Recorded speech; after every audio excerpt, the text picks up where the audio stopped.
St. James Show would like to say thank you for a blessed year today. As we step into a brand new season,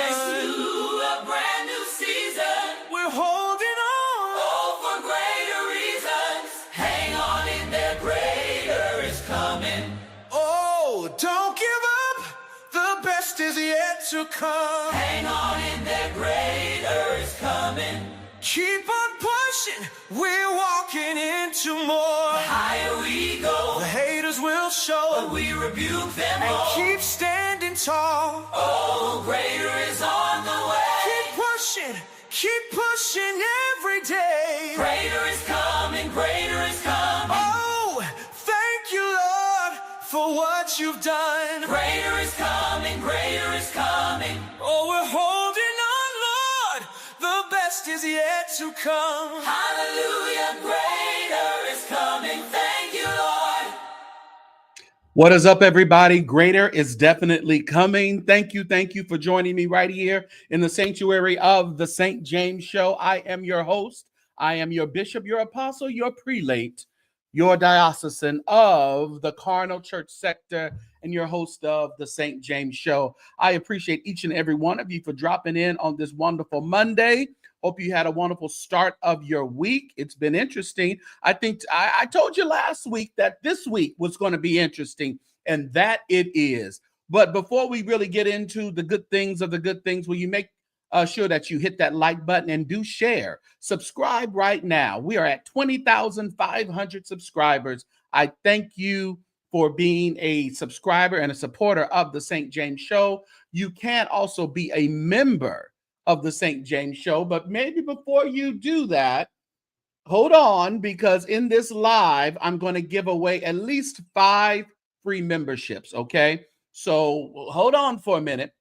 Now, if you don't receive one of the free memberships, there will be other chances, but it would behoove you to go ahead and become a member as soon as you can, because there is some things coming up the pike that it's going to be real interesting, you know. All right, everybody. Thank you, Alex, for dropping in. Thank you for your support. Cyber Diva is in the house. Charlene Walker, what's up? Member Joshua Grimmett is here.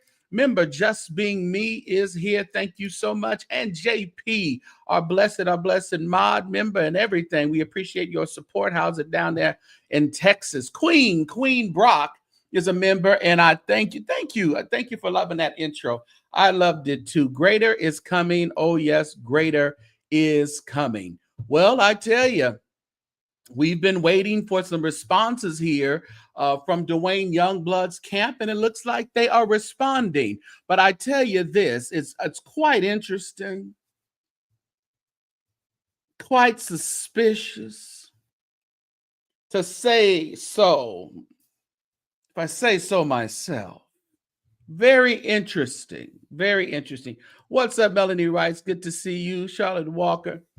Very interesting. And we do have a pretty decent response from Duane Youngblood. But I tell you, there's a pattern here. There's something that I didn't read it. I made sure not to read it all. I scanned through it and I caught a couple of paragraphs. I didn't want to. I saw some other people on, and Pam and somebody. I said, you know what? I'm not even going to look at it. I'm going to just approach this with everybody over here. We're going to see where it goes. What are you thinking about this response? What's up, Diva Law? Good to see you, and all that good stuff. So make sure. But before we get into the things, will you please make sure that you hit that like button for me, and you do click that share. If you haven't shared on your social media, on your own YouTube channels, feel free to do that. I love to see when people have shared and people have, want to bring some more people over in the sanctuary. I thank you guys for being over 20,000 subscribers. We are about 20,500. So that's a really good thing. So you guys are loving the St. James Show over here. And I appreciate each and every one of you. So as you come in, just do what I asked you to do. You know, not much. Just hit like and share. We do have a goal tonight in our super chats. They are the teal, $5 or more, which is the $4.99 or more, I believe. But you can, if you have any questions, just hit that goal button up there, and it'll lead you right to the one that is within the goal. But don't feel any pressure to do a 5. If you want to do a lower $1.99, 99 cents, whatever you want to do, I much appreciate it. And again, we also, I was going to tell you something. The super chats, and there was something else I was going to say, but it slipped my mind. Guess it wasn't all that important. But I appreciate you guys for doing that. Yeah. Oh, you back? Okay, I remember you were in Florida. I'm in Florida. Be back Tuesday before the. Oh yeah.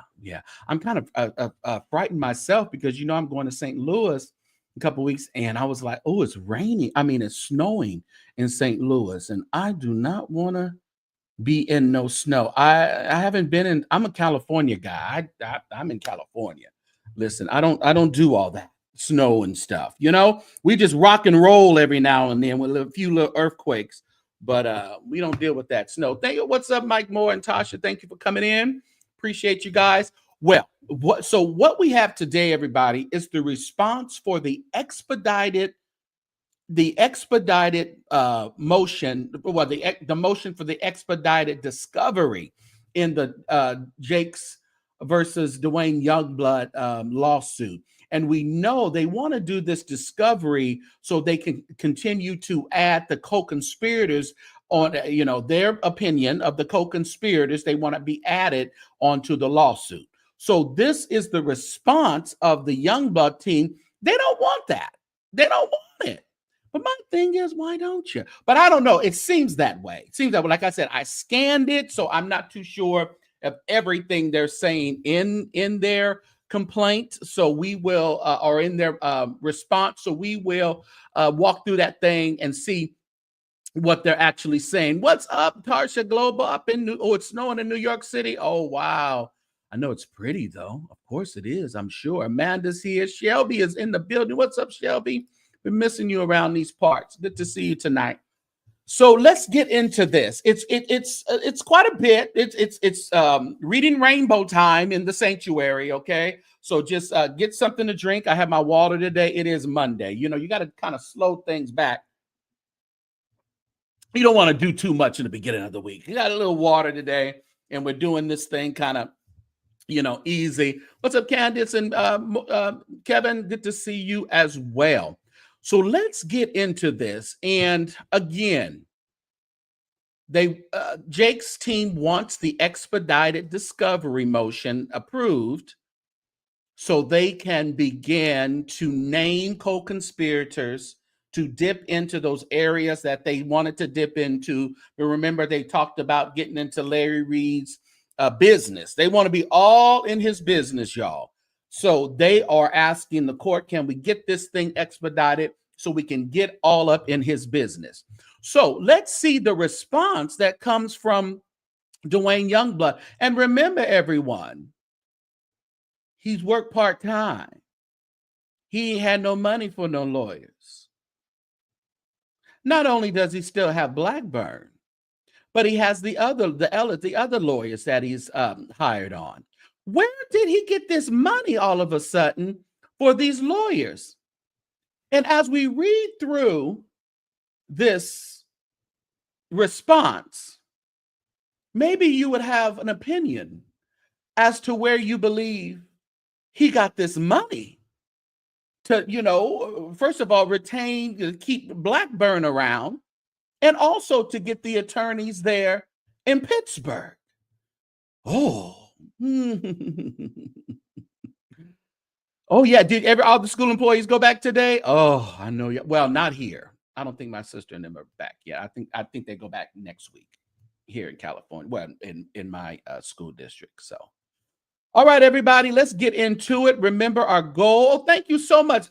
Looks like we have our first one. Thank you so much, Shelby, for helping us reach our goal tonight. And I like this because a lot of times things happen with monetization in regards to our videos and things. So this is a good help to support the channel when they start messing with monetization and doing all the stuff on our videos. So thank you so much, Shelby, for being the first one tonight to support the platform.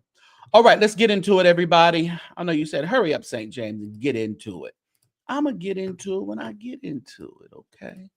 I will calm down. Oh, I said, oh, you know what? We're over 100. So I am going to, before we do that, let me gift some memberships really quick. All right. Let's see here. Let me gift some memberships. How do I do that? Not there. I'm going to gift 5 memberships. Gift 5. Okay. All right. So you can be here. You cannot be here. Because I didn't believe that you cannot be here until I was like, got emails on a couple of channels that I knew I hadn't been in all day. And all of a sudden I got an email saying I was gifted a membership. So you don't necessarily have to be here. I guess if you've engaged with the St. James Show and you're subscriber, you are eligible to get one. So let's see who got them. Let's see who got them. Thank you, Miss Candace. I appreciate you for helping us out. All right. Wildcard got one. K Sweets, I believe. Am Positive Woman, Somebody's Mama, and His Only Wife 001. Congratulations and welcome to the St. James Show membership. I appreciate you guys for hanging out with us. Thank you, Kevin. Thank you so much. You and Candace are getting us there. Our goal. We only have 7 more. Thank you so much, so much, so much. All right, Hazel Lady member is in the house. Thank you for being a member. Mental Vibes, Cyber. Yes, I think I talked to you. You'd like to be a member? Okay, well, those are random. Those are totally random. So I don't have control over that. But in the description of this video, our membership link is there. Maybe one of our mods will do me a great big favor. Actually, I can do it right here. I'm already in it. So let me go ahead and just grab the membership link. Where we at? Usually Jay Boogie is good with putting that membership link in there, but he's probably get into it already. That's what I knew somebody was going to say it. There we go. I'm going to put membership. I wanted to do, let's do membership. There we go. And I will tag it at the top. Make sure you hit that like button as you come in, everybody. Over 200 of you guys in here already. So please hit that like button for me. All right. All right. Let me see if I can pin it. Can I pin? Oh, somebody say so. Okay. Somebody did it. Oh, I keep doing the wrong thing. Just want to pin it really quick. And it is pinned. So if you want to become a member, it is there. What's up, Jay Boogie? There he is. There's Sean. Good to see y'all. Sean, you doing better? You back at home? I know you are happy to be back at home. Let's get into this. Again, very interesting that he has all this representation now. All right, so let's get into this. This is the response in opposition to the plaintiff's motion for expedited discovery. They were like, no, they don't want no expedited discovery. Defendant Duane Youngblood by and through his counsel hereby files the response in opposition to plaintiff's motion for expedited discovery as follows. Introduction. Defendant Duane Youngblood respectfully opposes Plaintiff Bishop Jake's motion for expedited discovery, which represents an unwarranted and premature attempt to bypass the orderly procedures of the federal rules of civil procedure. Plaintiff alleges defamation and civil conspiracy based on speculative and unsubstantiated claims involving alleged statements made decades ago. Plaintiff further seeks to justify this expedited discovery on the dubious premise of uncovering a purported conspiracy involving unidentified individuals, John Does, without providing any factual basis for these assertions. Is that Queen? I didn't see Queen Ness. What's up, Ness? Thank you so much. Thank you so much for helping me reach my goal. Ness is a mess, y'all. Ness is a whole entire mess, but she's funny. Oh, you dragged today, too. That was a hoot. All right. Let me get back to it. This motion of, I think I saw Kim. Good to see you too, Kim. This motion of expedited discovery is not only procedurally flawed, but also imposes undue burdens on third parties while failing to meet the required threshold of good cause. Courts has consequently denied such fishing expeditions that are disguised as discovery requests, particularly when grounded in conjure rather than evidence. Here, plaintiff's pleadings fail to establish any immediate harm or urgency warranting deviation from standard discovery practices. So they're saying this is just unnecessary. This unnecessary.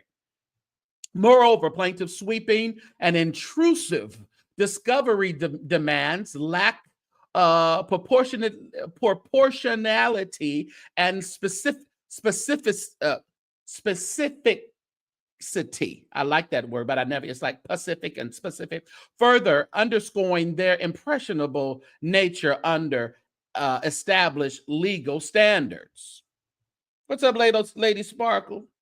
If the court is inclined to grant plaintiff's motions for expedited discovery, defendant respectfully requests reciprocal permission to issue subpoenas for deposition testimony and documents from several men who have reported experiencing similar acts of sexual assault and harassment perpetrated by plaintiff, which is Bishop Jakes.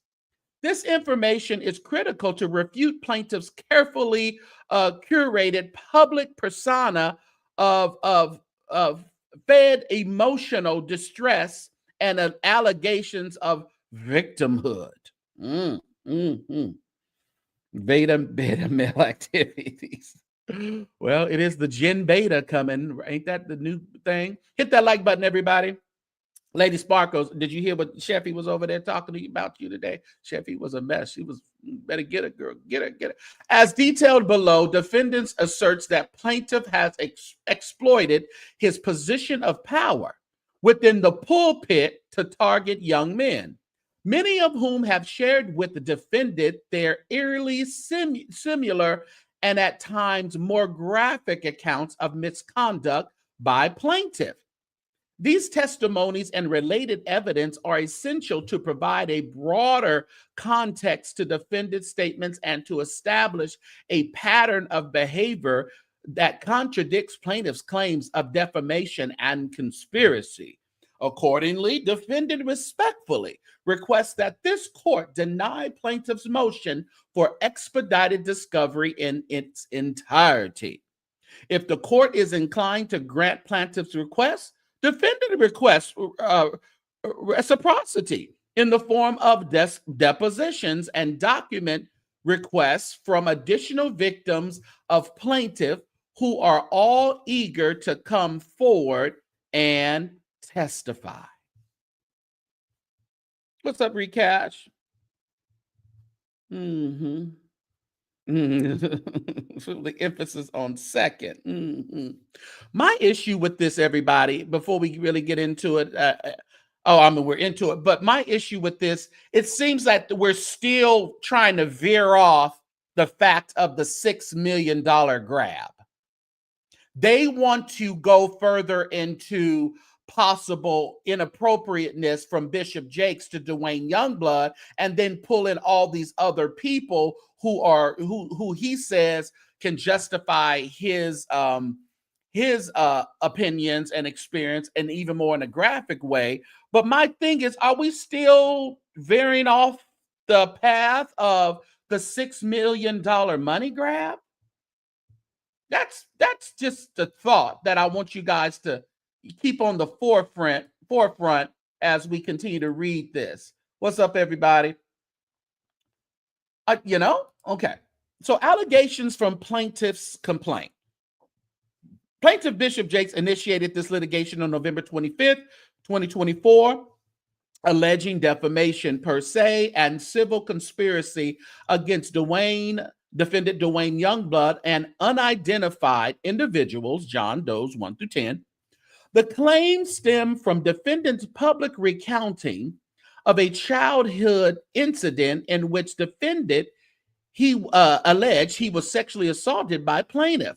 Plaintiff's complaint also implicates a podcaster, claiming they amplified these allegations on widely viewed online platforms, therefore causing reputational harm to plaintiff. According to the complaint, defendant statements and subsequent discussions on social media platforms and podcasts were part of a broader conspiracy to damage plaintiff's reputation. Mm-hmm. He ain't gonna sit down, Kim. He ain't gonna sit down. He up now. However, the complaint fails to provide factual support or specific evidence tying defendant to any coordinated defamatory actions involving the podcaster or other unnamed individuals. Instead, plaintiff relies on conclusory assertions of a conspiracy without detailing the mechanisms or participants involved. Well, that's why they want the discovery, so they can start naming some people. That's what I say. The complaint further alleges that unidentified co-conspirators disseminated false claims to extort money from plaintiff. Yet it provides no substantiating details, such as communications, agreements, or identifiable individuals. Plaintiff's reliance on vague and speculative allegations underscores the lack of a concrete basis for the discovery sought. The described events, including podcasts aired on October and November of 2024, are presented without demonstrating any immediate or irreparable harm that would justify expedited discovery. What's up, Marcellus?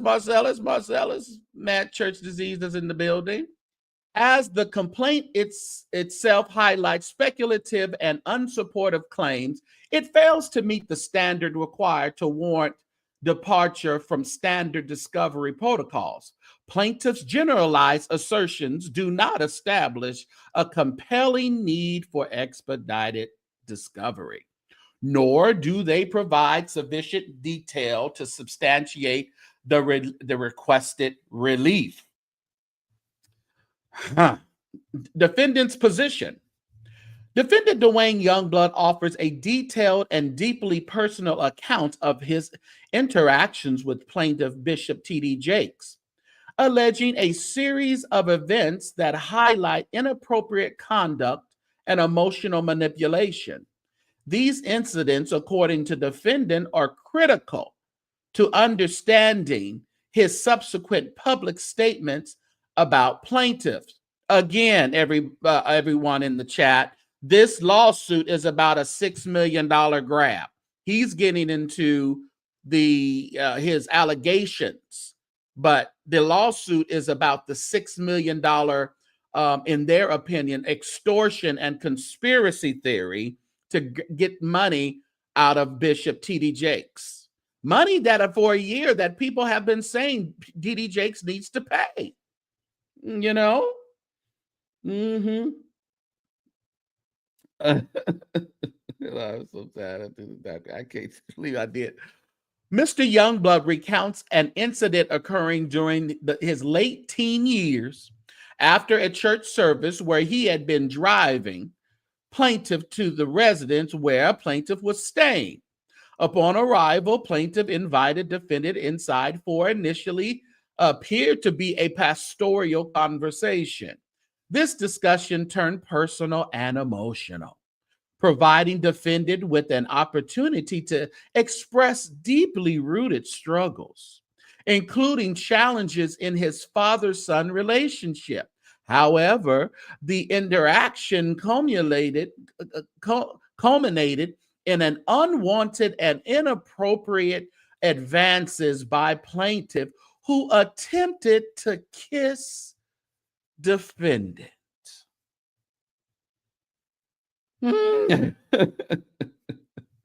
This case is so wild, Marcellus, because they're off the beaten path here. They're still off the beaten path. We are trying to figure out the $6 million extortion attempt in their words, in the plaintiff's words, you know. So,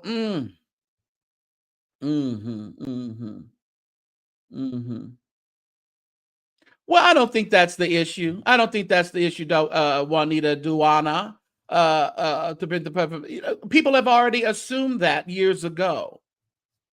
Okay, people have already assumed that. Yeah, that's what they're. I believe that's what they're doing. They are attempting to circumvent the real issue. Kim, I believe that's what's going on myself as well. But we're going. Listen, we're here for it. We're here for it, I guess. The following morning, plaintiff contacted. Here come the bubble bath, y'all. The following morning, plaintiff contacted Mr. Youngblood via phone, during which plaintiff proposed conditions for an ongoing relationship. Plaintiff purportedly outlined explicit terms, including exclusivity, secrecy, and promise of financial support. Defendant asserts that he unequivocally rejects this proposition. He's never told us that, though. Has he ever came out and said he unequivocally rejected the proposition?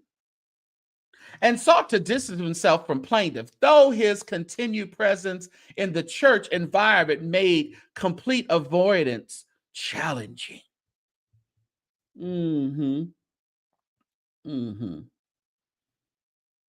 Right.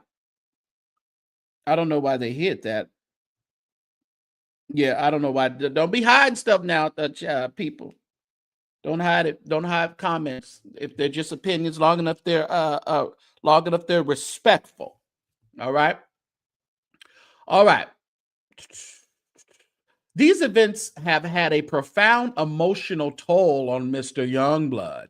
From his impressionable teenage years through adulthood, defendant has consistently maintained a feeling of betrayal and disillusionment. What? Okay. The spiritual and pastoral role plaintiff held in defendant's life applied the gravity of plaintiff's misconduct, leaving defendant with lingering trauma and questions about his self-worth and faith. Let us not forget, everyone, that according to Duane Youngblood, that one evening and that phone call the next day was the only actual close talking, being near him that he is stating. Now they're trying to map all this out. Now he unequivocally rejected the propositions. Where did that come from? Is he adding a little yeast to the story as he's going on? The bread is going to rise and rise and rise as these new motions and stuff starts coming out. Yeah, be respectful. Yeah, be respectful. Oh, this is wild. Years later, under the direction of a senior church leader, efforts were made to mend the strained relationship between plaintiff and Mr. Youngblood. A strained relationship. Wow. Defendant alleges that during a private conversation at this time, plaintiff admitted to inappropriate behavior, attributing it to his own struggles and rising prominence within the religious community. Despite the interaction, defendant states that trust could not be restored. But yet you and your brother were still running or trying to run around with Jakes. That just kind of blows my mind. You're late, Lokovich. All right, we are 6 away from our goal on our super chat. So make sure you're clicking on that goal, a target, and making sure we reach our goal on today, everyone. All right. The relationship between defendant and plaintiff has remained tense and marked by distrust. I don't think he just was around you. But anyway, while both parties maintained a professional association due to their roles within their shared religious organization, defendant asserts that unresolved tensions have persisted due to plaintiff's sexual assault of defendant. Oh, they're wording this bad boy, ain't they? They are wording it. Yes, they are. What'd you say, Tarsha? You said, what evidence does he have? Oh, there's none, babe. No evidence, evidence. Evidence. Waste the time with evidence, Tarsha. Let's just spew out sexual assault. They didn't have no. Yes, Charmaine, they didn't. Yeah. All right. Defendant Youngblood has been rehashing this traumatic encounter since the 1980s. He has not deviated from his assertions. Published a book concerning this incident. Oh, did he? The book I thought he published was I don't want to be gay no more. How to be to be an ex-gay. Who wrote letters? So he published a book concerning this incident, wrote letters to loved ones discussing this incident, and sought medical treatment concerning this incident and its related trauma. Now, let's not forget, everybody, Youngblood is a 2-time convicted pedo. So he's sound to me, he's trying to blame Bishop Jakes for all of his pedoism. To say that defendant Youngblood is conspiring to harm plaintiff Jakes is foolhardy at best. I like that word. Foolhardy at best and delusional at worst. This is defendant Youngblood's lived experience, which the First Amendment to the United States Constitution affords him the right to openly express. But what happened when you openly express and then you send a $6 million demand letter, or you're going to continue to tell your story? You're going to have part 3, part 4, part 5. You're going to do a documentary. You're just going to keep on going. Huh? So that's still your First Amendment right? Okay. All right. Gotcha. What's up, Inspire? Tomfoolery. I know that's right. But it's spelled another way. They didn't spell it. They said Tom. What was the word? They said foolhardy. Foolhardy. But it probably the same. Yeah, let's not forget. I need y'all to remember to put $6 million in the chat tonight, just so we can all stay on course to make sure that through all of this, the smoke and mirrors that they're doing, we need to make sure that we keep the main thing. Jay Boogie says free speech does not mean free of consequences. If you're accusing someone of something, you may suffer the consequences. Yeah. All this is for a missed kiss and a hug and a call. Yes. Yes. Yes. All right. Defendant contends that in public statements about plaintiff are rooted in personal experience and need to confront past harms. He refutes the notion that these statements were made with malicious intent or as part of a broader conspiracy. But my thing still, Dwayne Youngblood and co-conspirators, according to Jakes. Do you send a demand letter when this was not rooted in personal, it was just rooted in personal experience and a need to confront past harms, and it's not malicious? Instead, defendant positions his actions as an attempt to address and reconcile deeply personal experience of childhood abuse and betrayal. Oh, this guy is a piece of freaking work. I'm reading this, and all I'm doing, you guys, is thinking of his of poor victims who had to sit in a courtroom and listen and be, oh my goodness, this is just, it burns me up. Defendant positions the actions that attempt to address and reconcile deeply personal experience of childhood abuse and betrayal under circumstances that were supposed to provide spiritual and emotional support. This is crazy to me. It's wild, Marcellus. Don't you just keep thinking about his victims? But they didn't just have to bear a missed kiss and a hug, Marcellus. They actually had to be victimized. This is crazy.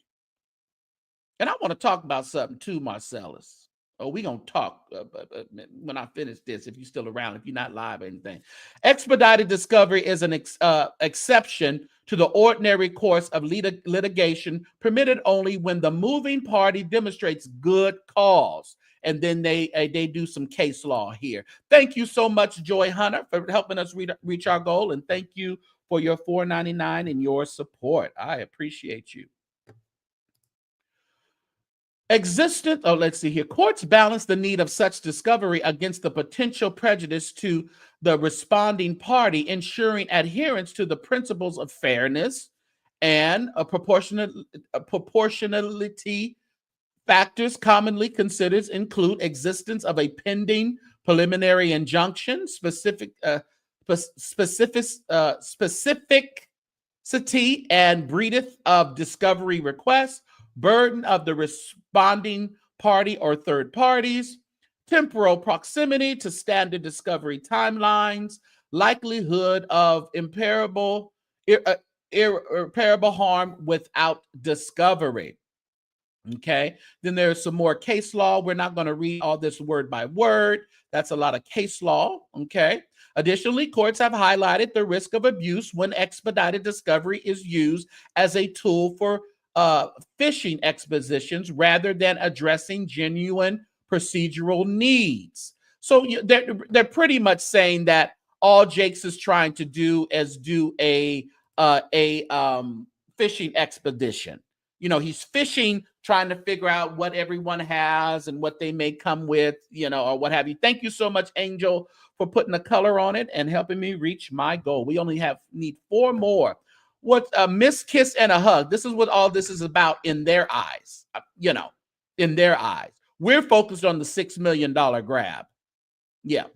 Thus, expedited discovery is not a matter of right, but an exception that must be justified by clear and compelling circumstances. Plaintiff, in this case, bears the burden of demonstrating not only the necessity, but also the fairness of departing from standard discovery protocol.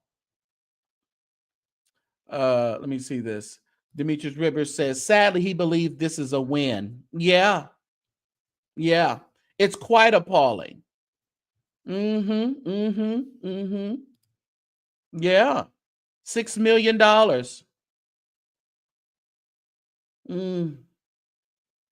Okay, HGB, you're doing a lot. I smell a timeout coming. I smell it. All right, the argument. Plaintiff had to establish good cause. That's argument. Okay. Plaintiff claims are grounded in speculation rather than concrete evidence. The assertion of conspiracy involving unidentified individuals, John Doe's, is unsupported by specific facts or documentation. Courts have consequently held that vague and conclusory allegations cannot serve as a basis for expedited discovery. And there is a case law for what they're saying. Lack of immediate or irreparable harm. I never can get that word. Plaintiff has not demonstrated that expedited discovery is necessary to prevent imminent harm or irreparable injury. The alleged reputational damage and potential document destruction are speculative and unsupported by any evidentiary basis. All right, they're saying that. No connection between request and alleged conspiracy. The requested discovery seeks expansive and intrusive. Listen up, everybody. The requested discovery seeks expansive and intrusive information from third parties. Let that sink in. Yet plaintiff fails to show how these requests are directly tied to resolving the alleged conspiracy. Courts have emphasized the importance of narrowly tailoring discovery to address specific and relevant issues as seen in Better Packages, Inc. Versus that's the case law. Overboard discovery requests were deemed improper. What's up, Leah? Oh, y'all got him. Okay. Dasha said Youngblood has no evidence to support his claim. Absolutely no evidence. He's saying that other people have experienced it, Tarsha, and even more vile than he. That's what his evidence is. Yeah, that the $6 million request was extremely intrusive. Yeah. Discovery requests are overly broad and burdensome. They don't want to be burdened, everybody. Intrusion into third-party privacy. Y'all hear it? They are trying to protect the third parties. Youngblood it seems like he wants to protect the third parties. The subpoenas target individuals and entities not directly named as defendants, imposing undue burdens on third parties. These requests seek private communications, financial records, and other sensitive materials without sufficient justification, violating the principles of proportionality and relevance under Rule 26b-1. The requested materials are far-reaching and lack any direct connection to the plaintiff's allegation of defamation or conspiracy.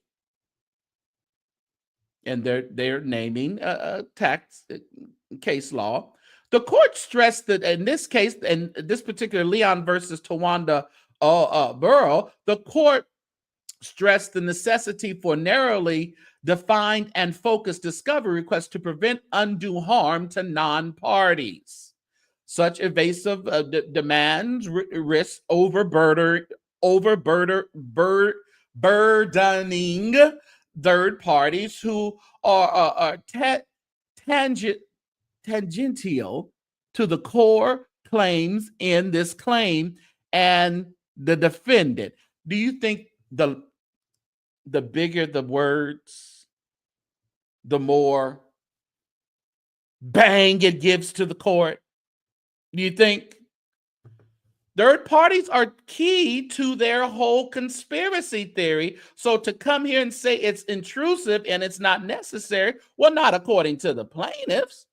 It's going to help their theory of extortion and a conspiracy. That's what the plaintiff is saying. That's what the Jakes teams is saying. Angel says he got to protect the third party because they are paying for his lawyers. I don't know. All we know, Angel, that he was broke, but the next few days he retained a couple of attorneys, and he still has Blackbird. God did it. He worked it out for him. What's up, Lady of Elegance? Moreover, the potential exposure of personal and financial information creates unnecessary risk of harm to the third party's privacy and reputations.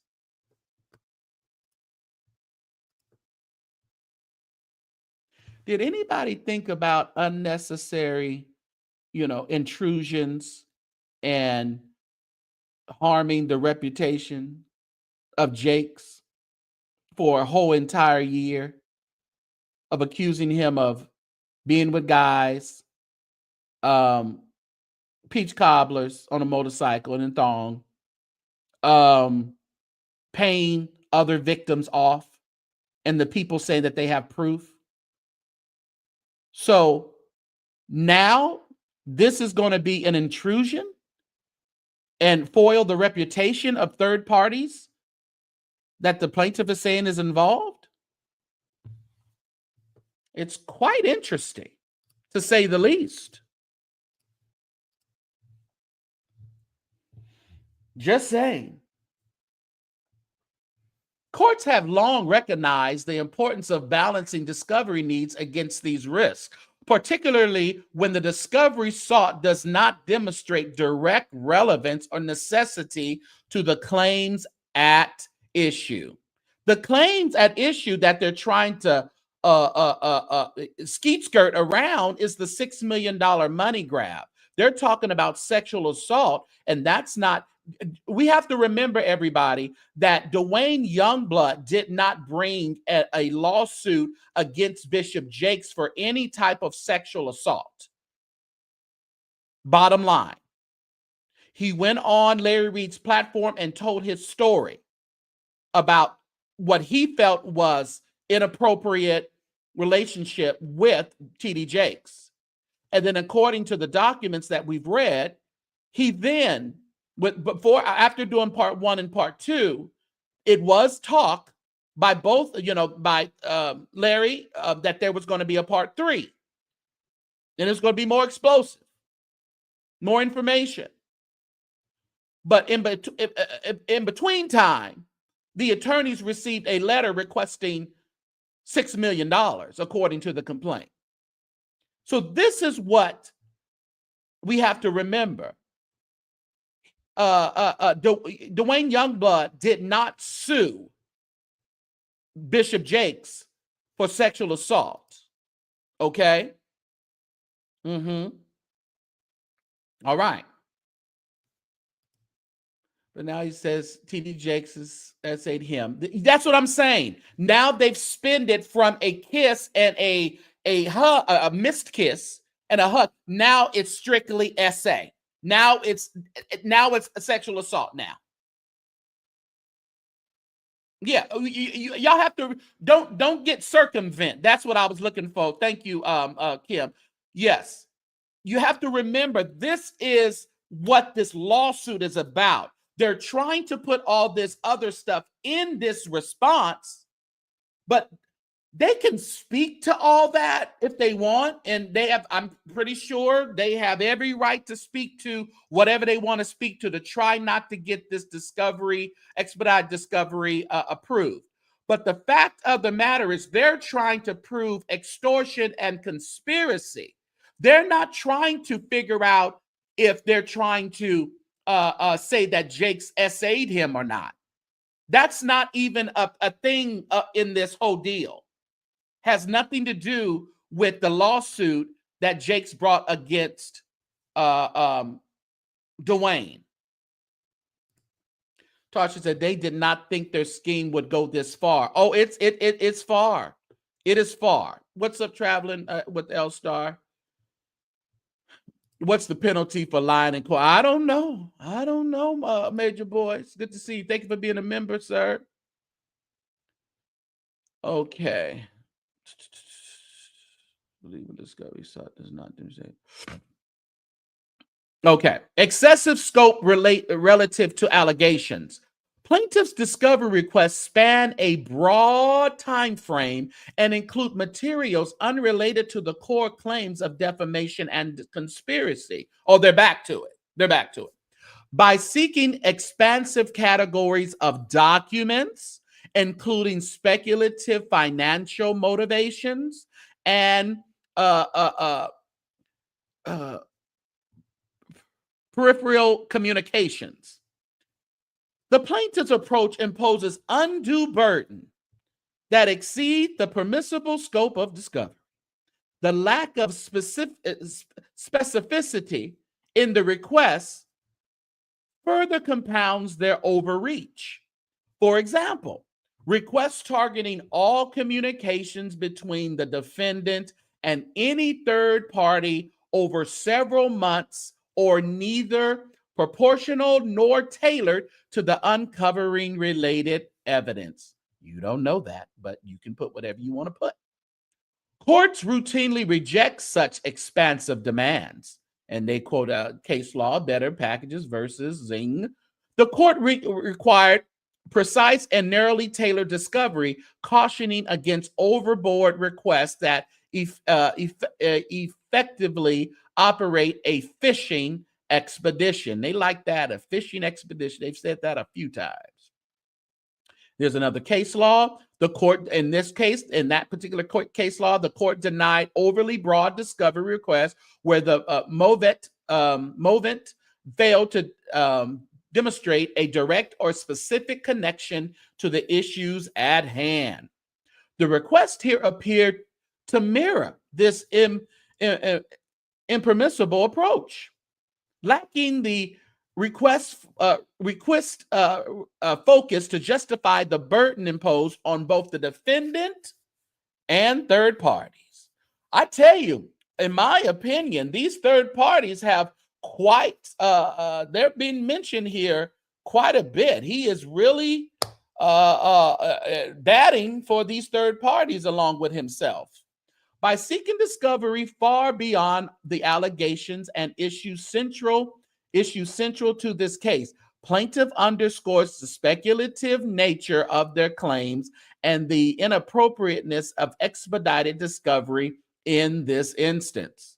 Plaintiffs' discovery requests span a broad time frame and include materials unrelated to the core claims of defamation and conspiracy. The lack of specificity in the request further compounds their overreach. They've said this again. Courts routinely, okay. Procedural prejudice to the defendant. Oh, how dare they be show any prejudice to Dwayne? How dare him? Y'all still here? All right, we have 5 more and we will have reached our super chat goal. Hit that goal button. Make sure you hit the like button as you're coming in, everybody. Don't forget to hit the like button for me. All right. Matt Churches, he said, Lord, they are writing this to save the friends. That's what it sounds. It sounds like they are really batting for the third parties. They are really batting for the third party. Yes, please hit that like button. No one will ever know because it's anonymous. Thank you, JP, for pointing that out. I guess people think that we gonna know they hit the like button. All this attempt to slow down. Yes, definitely to slow down the process. Listen. What's up, Truthology?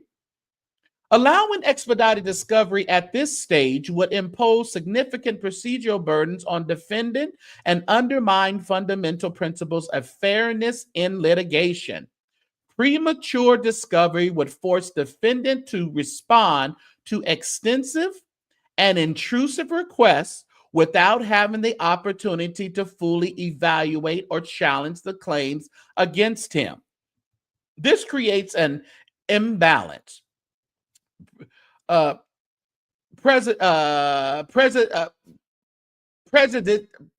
prejudicing, defendant's ability to mount a proper defense and diverting resources away from addressing the merits of this case. Listen, there is $6 million that you guys wanted.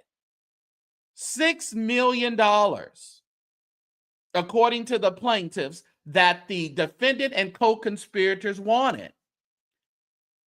Listen, ain't no stopping them. They are going for the gusto. They want everything.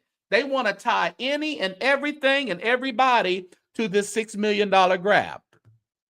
Courts have consequently warned against granting discovery that disappropriately burdens one party while advancing another, particularly when the justification for such expedited measures is speculative. There's case law. In the case, the court emphasized that expedited discovery should not be granted where it risks disadvantaging the defendant or causing procedural inequity. Sorry, you guys wanted it. What's up, Creepy? Further, granting expedited discovery risks disputing the orderly progression of the case by preempting the typical discovery process established under Rule 26F. This disruption can lead to inefficient litigation, unnecessary disputes over compliance, and an increased burden on the court. Case law there. And in that case law, it says the court highlighted the importance of adhering to standard discovery timelines to ensure procedural fairness and efficiency. You know what the issue is, in my opinion, everybody, is? He said, I knew that interview was a bad idea. Too late. Too late, Tarsha. Too late. You know what I think, in my opinion, is these attorneys need to really push against this expedited discovery and all this other things that they want, because guess what? That is absolutely way more work.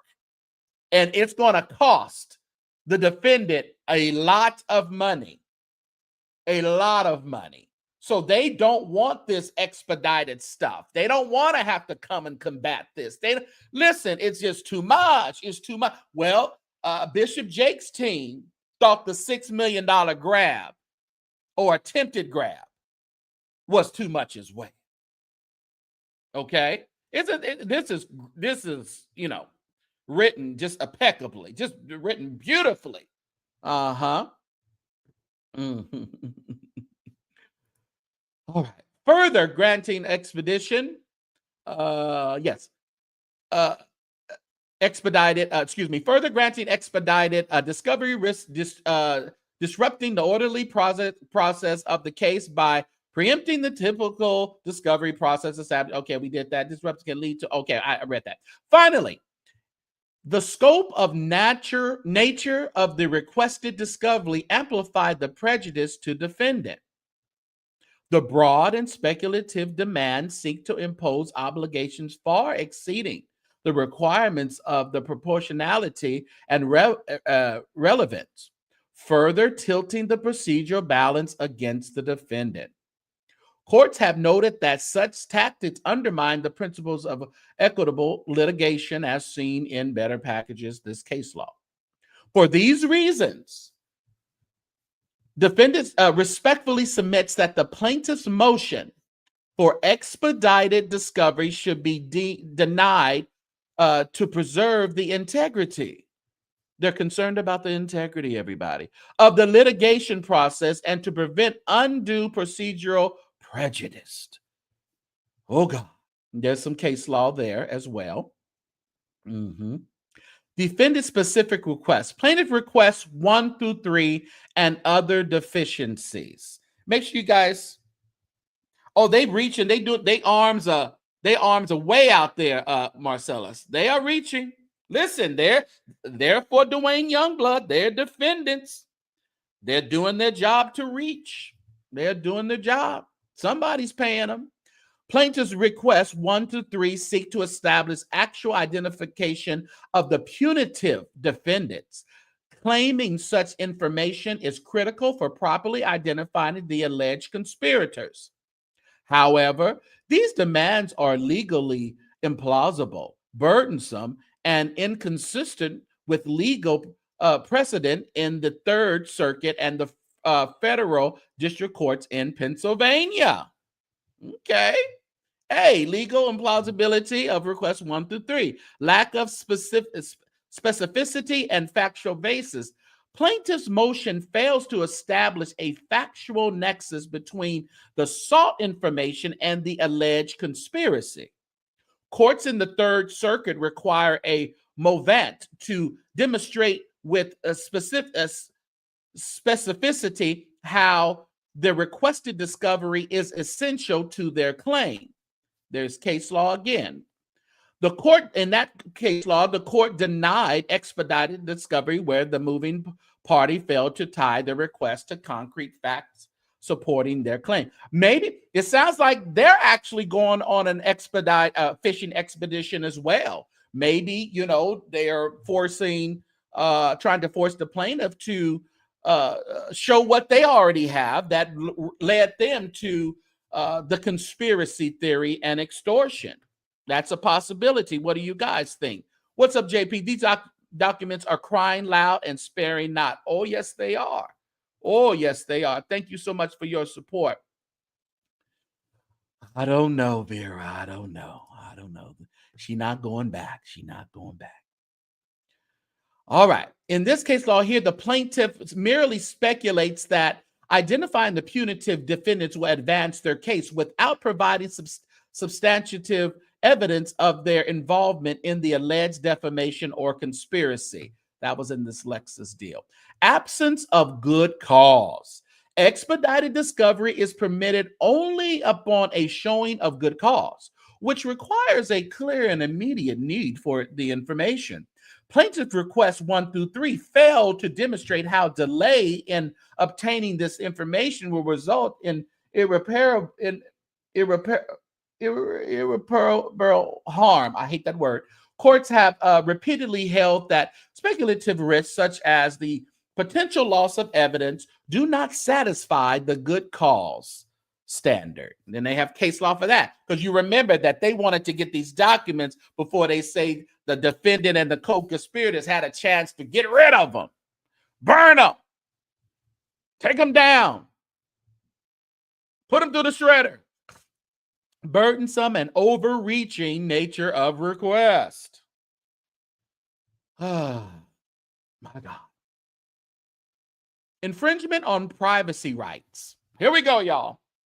Requests 1 through 3 seek broad and evasive personal information about the punitive defendants, including their identities and potentially sensitive communications. This overreach, contravenous, I like that one too, established principles of privacy protection. There's the case law for that. In that case, the court cautioned against discovery requests that unnecessarily intrude into third-party privacy under the guise of expedited discovery. Disappropriate scope and burden.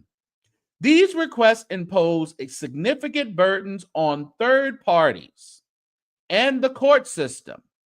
So not only are they concerned about the third party, everyone, they are concerned about the court system.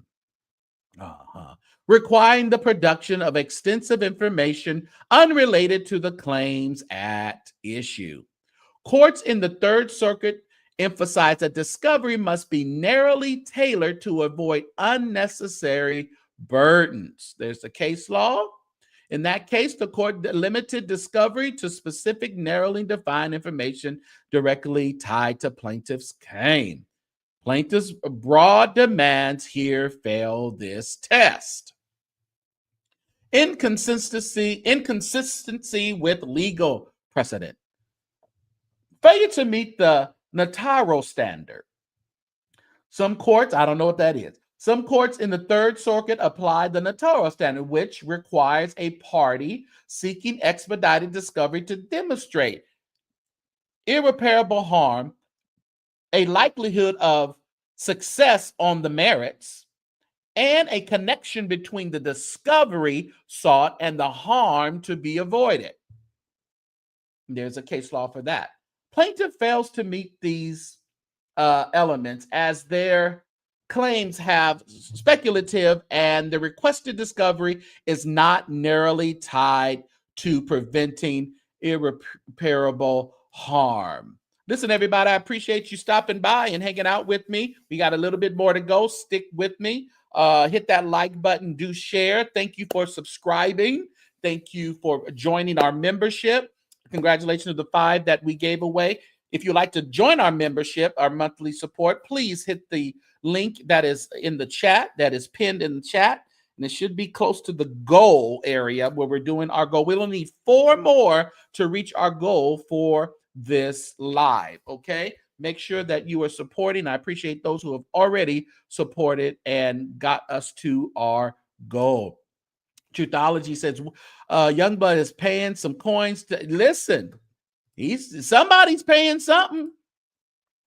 Oh, somebody's paying. Oh, you said that you want the prison calls still, just you want the stick and stay. There you go. Listen, I do not think Youngblood nor his alleged co-conspirators want nobody in their financial records. They don't want nobody in it. And remember, we only have an idea, a good idea, that Larry will be named as the co-conspirator according to the documents that we read. We don't know who else, though. Could be more. Could be more. So we don't know. What's up, Patty Sassy Green? Good to see you. Okay. All right. Fishing expedition. Procedural guidance against fishing expedition. Courts consistently reject discovery requests that appear to be fishing expeditions rather than focused inquiries tied to actionable claims. There's a case law. In that case, the court denied a motion for expedited discovery where the requests were overly broad and failed to demonstrate a direct connection to the claims. Okay, there's a case law there. Plaintiffs' requests 1 through 3 exhibit these same deficiencies, seeking broad information without demonstrating its necessity or relevance. Okay. Plaintiff requests 4 through 5. Plaintiff requests 4 through 5 seek to explore the relationship and interactions between the punitive defendant and defendant Blackburn over a 3-month period surrounding the publications of the podcast. So they want to know what was the relationship, what was the communications that Blackburn, who is Duane Youngblood, we all know who Blackburn is. He's kind of a guy who's represented a lot of different people against celebrities. They want to know in the 3-month period surrounding the publication of the podcast, what kind of relationship did y'all have? These requests are legally implausible, overly burdensome, and inconsistent with established legal precedent in the Third Circuit and the federal district courts in Pennsylvania. Why don't they want to just let them know when they started talking in that 3-month period? Would you guys have any opinions on that?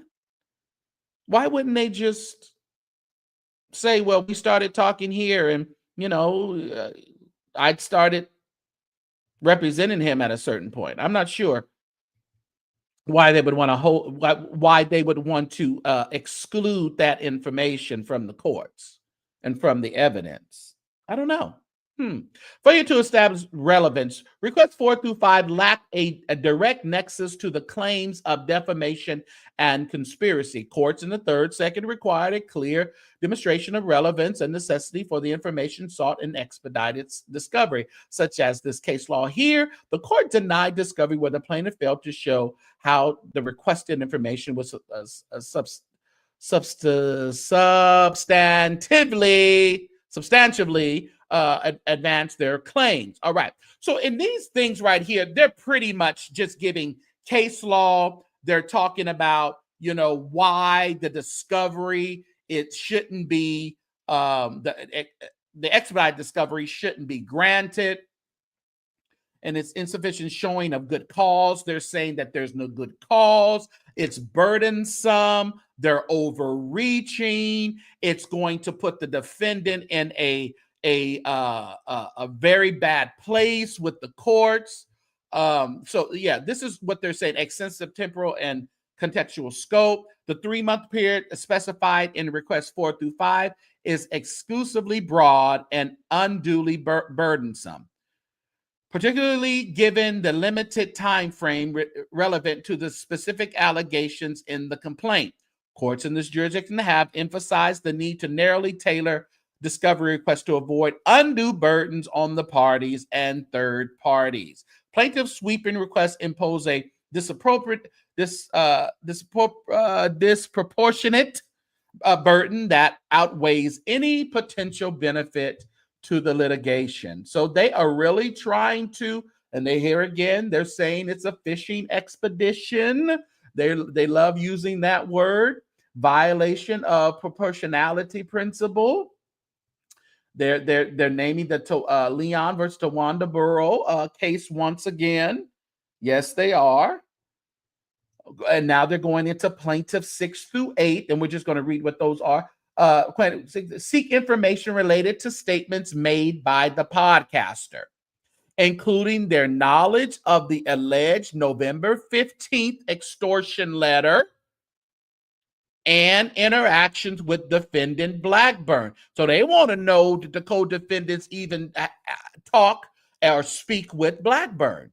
These requests are legally implausible, unduly burdensome, and inconsistent with established legal precedent in the Third Circuit and the federal district courts in Pennsylvania. So the request 6 through 8 specifically states about the podcaster and their knowledge of the $6 million extortion letter and interactions with Blackburn.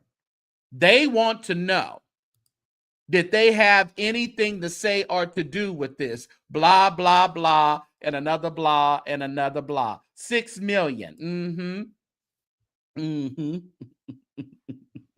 What's up, Dion? All right.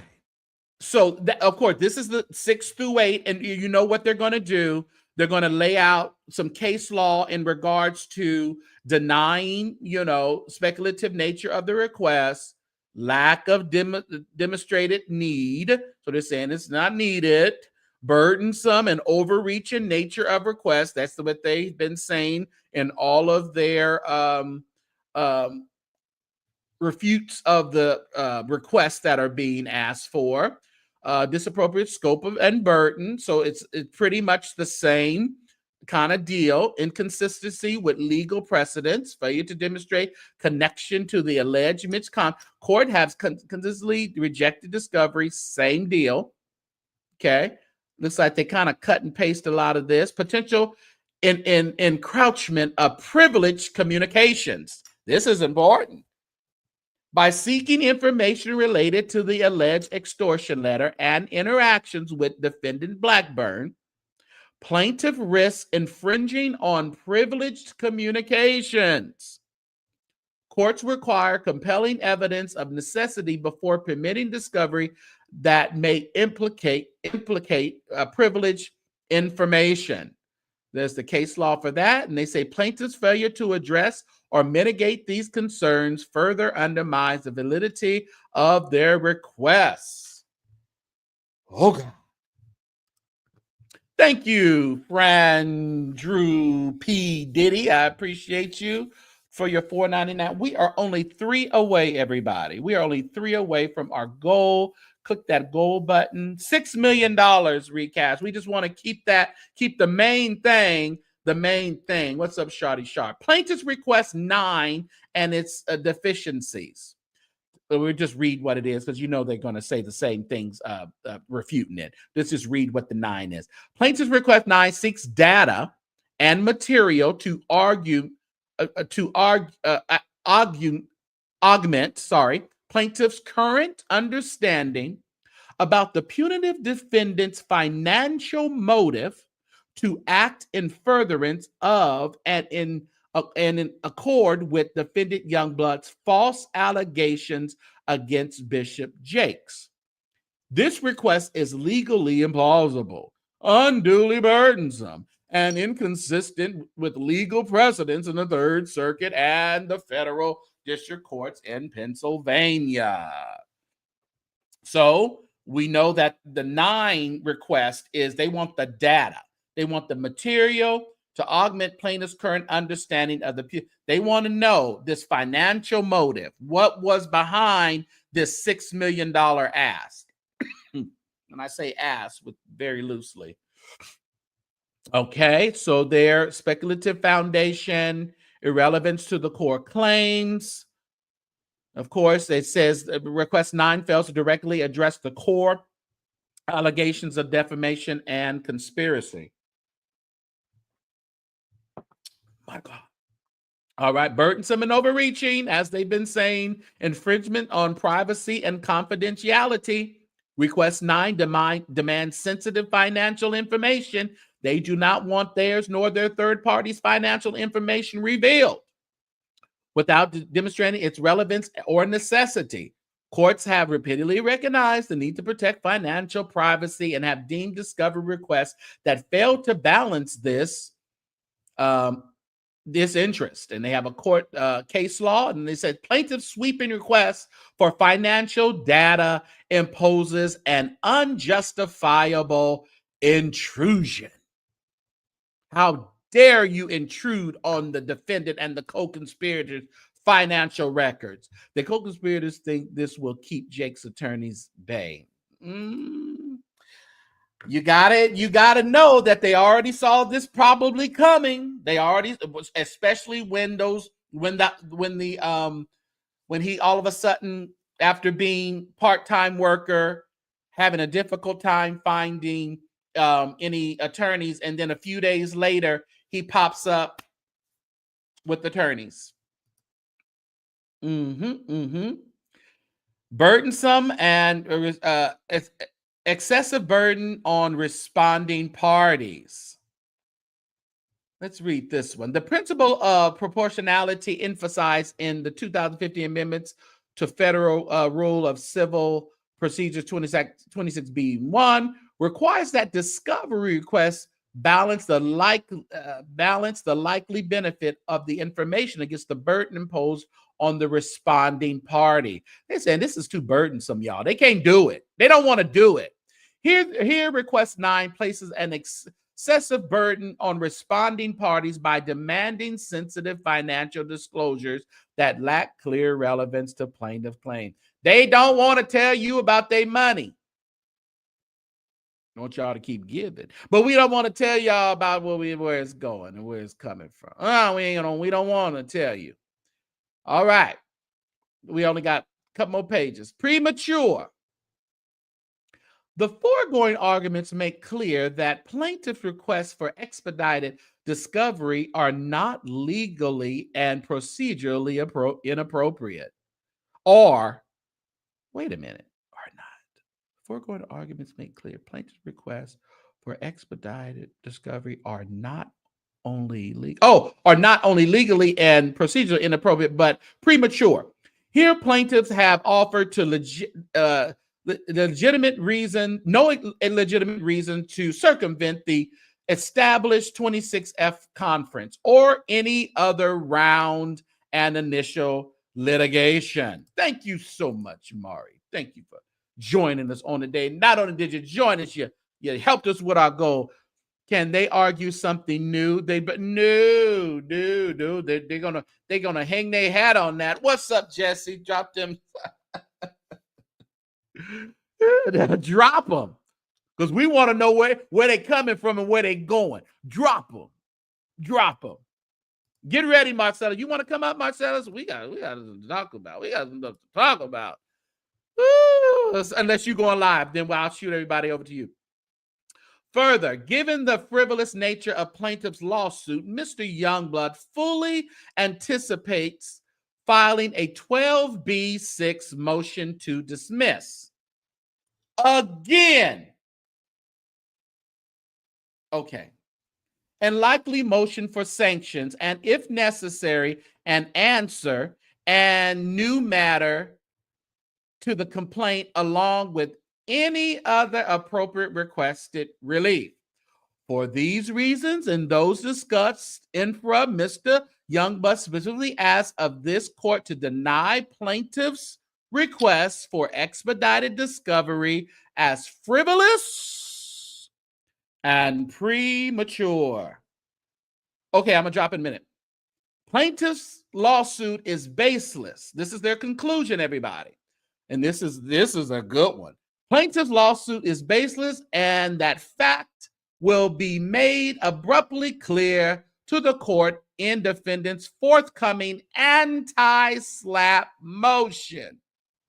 Plaintiff is attempting to use the court as a means to stem defendant's First Amendment rights and to intimidate a third-party YouTube television show host from reporting on legitimate claims of sexual assault and misconduct perpetrated by plaintiff and other members of the clergy. So are they acknowledging that the podcaster says that these claims were legitimate that he was saying? What are you saying here, attorneys? Are you saying? What are you saying? Plaintiff's actions mirror the well-documented abuses by other clergy who have faced lawsuits for using their positions of power to exploit vulnerable and impressionable individuals. The parallels are undeniable, with plaintiff seeking to portray himself as a victim while concealing a troubling history of alleged misconduct.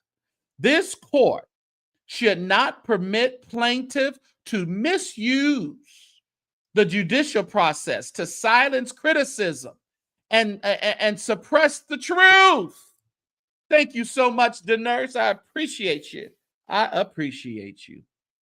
And Dion, I appreciate you too for putting the color on it. I'm trying to break this thing down as it's being revealed to me. Okay. One more and we've hit our goal. The nurse didn't hit the right one, y'all, but I appreciate that. Yes. It's about partnership and collaboration. Plaintiff's motion for expedited discovery lacks the necessary factual foundation and fails to meet the established legal standards of good cause required for such extraordinary relief. The complaint relies on speculative and unsupported allegations, presenting vague claims of conspiracy and harm without any substantiating evidence. Plaintiff's requests for broad and intrusive discovery are disappropriate to the claims at hand and would impose undue burdens on defendants and third parties. Defendant in stark contrast have provided a detailed and substantiated account of his interactions with plaintiff, highlighting the context and motivation behind the statements, the kiss, the missed kiss, and the hug, y'all. These narratives challenge the credibility of plaintiff's claims and underscore the importance of adhering to standard discovery protocols to ensure procedural fairness. Should the court be inclined to grant plaintiff's motion for expedited discovery, this is their threat. Defendant respectfully requests reciprocal permission to issue subpoenas. There we go. Thank you so much, Mari. We hit that thing. I appreciate you. And Mari, you are the best. And because you are the best and you allowed us to reach our goal, Mari, we just have a couple more sentences, but we can't let this go on without thanking you.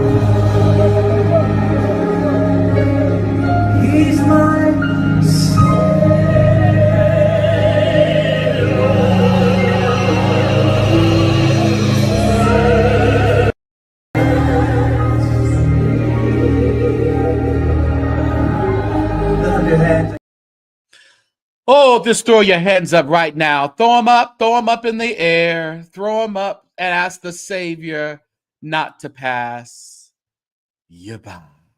Yep, mine too, Angel. Oh, gloria a Dios. Oh, he's popping collars.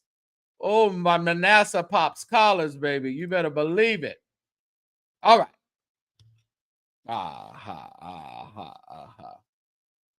Should the court be inclined to grant plaintiff's motion, defendants respectfully request reciprocal permission to issue subpoenas to individuals with collaborating accounts of similar conduct by plaintiff. Again, what does that have to do with the price of tea in China?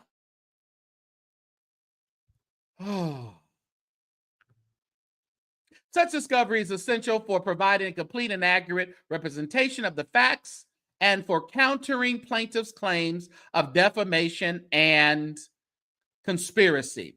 For these reasons, defendant respectfully requests that the court deny plaintiff's motion for expedited discovery, or in the alternative, grant defendant equal discovery rights to ensure a fair and balanced process. Respectfully submitted, Tyrone A. Blackburn, Esquire of New York, and Paul A. Ellis Jr., Esquire of Pennsylvania.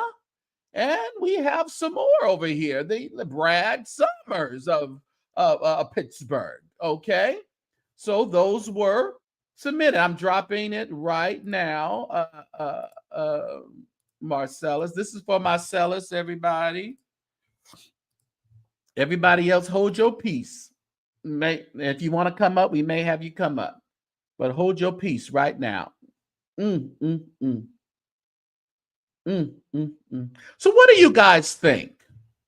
Do you think it's just a tactic to prolong the situation? Do you think the response was enough for the judge not to grant the expedited discovery? Do you think expedited discovery is necessary, or do you not think it's necessary? I don't know.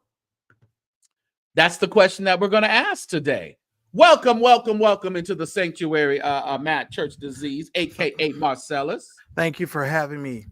We fall down, but we get up. Higher. We fall down, but we get up. Gloria a Dios. Yeah, that's my Manasseh Jordan impression there. So what did you think about this novel that we have read today?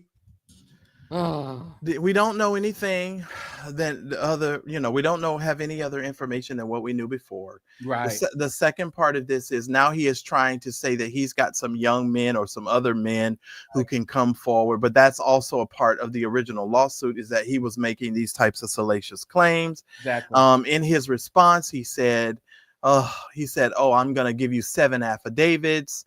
And while you were reading this, St. James, and I'm sorry, I am exhausted, but I had a banana when I was waiting for to cook when you were going live. But I got to say this. While you were reading those documents, the thing that came across my mind is the pendulum for Duane Youngblood keeps moving. Okay. And this is what I mean. Right. When he first submitted the documents, he had a hardship. He didn't have a lawyer because he was only working part-time. Right. The lawyer that he was working with that submitted the $6 million claim to Bishop Jakes, allegedly, right, was no longer his lawyer, because you remember the lawyer Blackburn said he wasn't representing him, and he said pound the pavement, pound the sand, figure out how to serve him. Hit the sand, and I'm gonna circle this back around here in a second. So it was pound the sand. Then it was, Your Honor, I just don't allow him to do this. Please dismiss the case, because remember he asked for the case to be dismissed. That's right. What he asked for, which wasn't the proper time to do it, right? But he did it. That's what he did. So now he has come forward with when he submitted his other responses, he only had 2 attorneys, which were the other 2 gentlemen who were mentioned on the bottom. Blackburn was not mentioned on those documents. He was not. So now, fast forward to today's response. Now Blackburn is at the top of the list, and now within that document, he's now stating that there's going to be some privileged information that the judge should not allow this, because quote unquote there's going to be some privileged communications that's going to prevent him from having a vigorous defense. And are you saying that he had to jump back in the thing because he was his information might get leaked, and he don't want that information to be out there. Absolutely. And Daryl did mention that on my live that I just talked about that.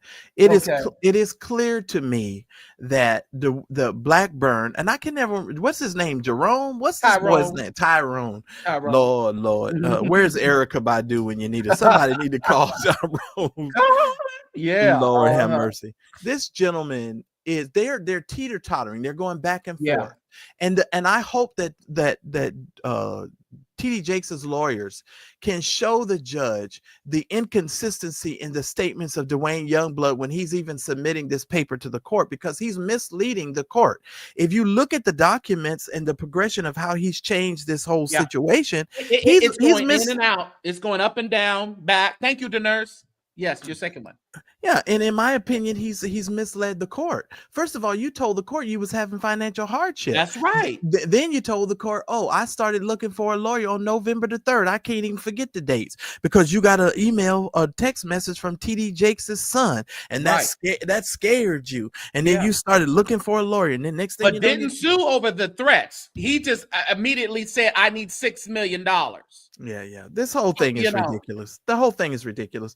And I'm so sick of Duane Youngblood trying to tell us all these reading rainbow stories. I'm just so over it. You see how they're worded it now? Now it's sexual assault.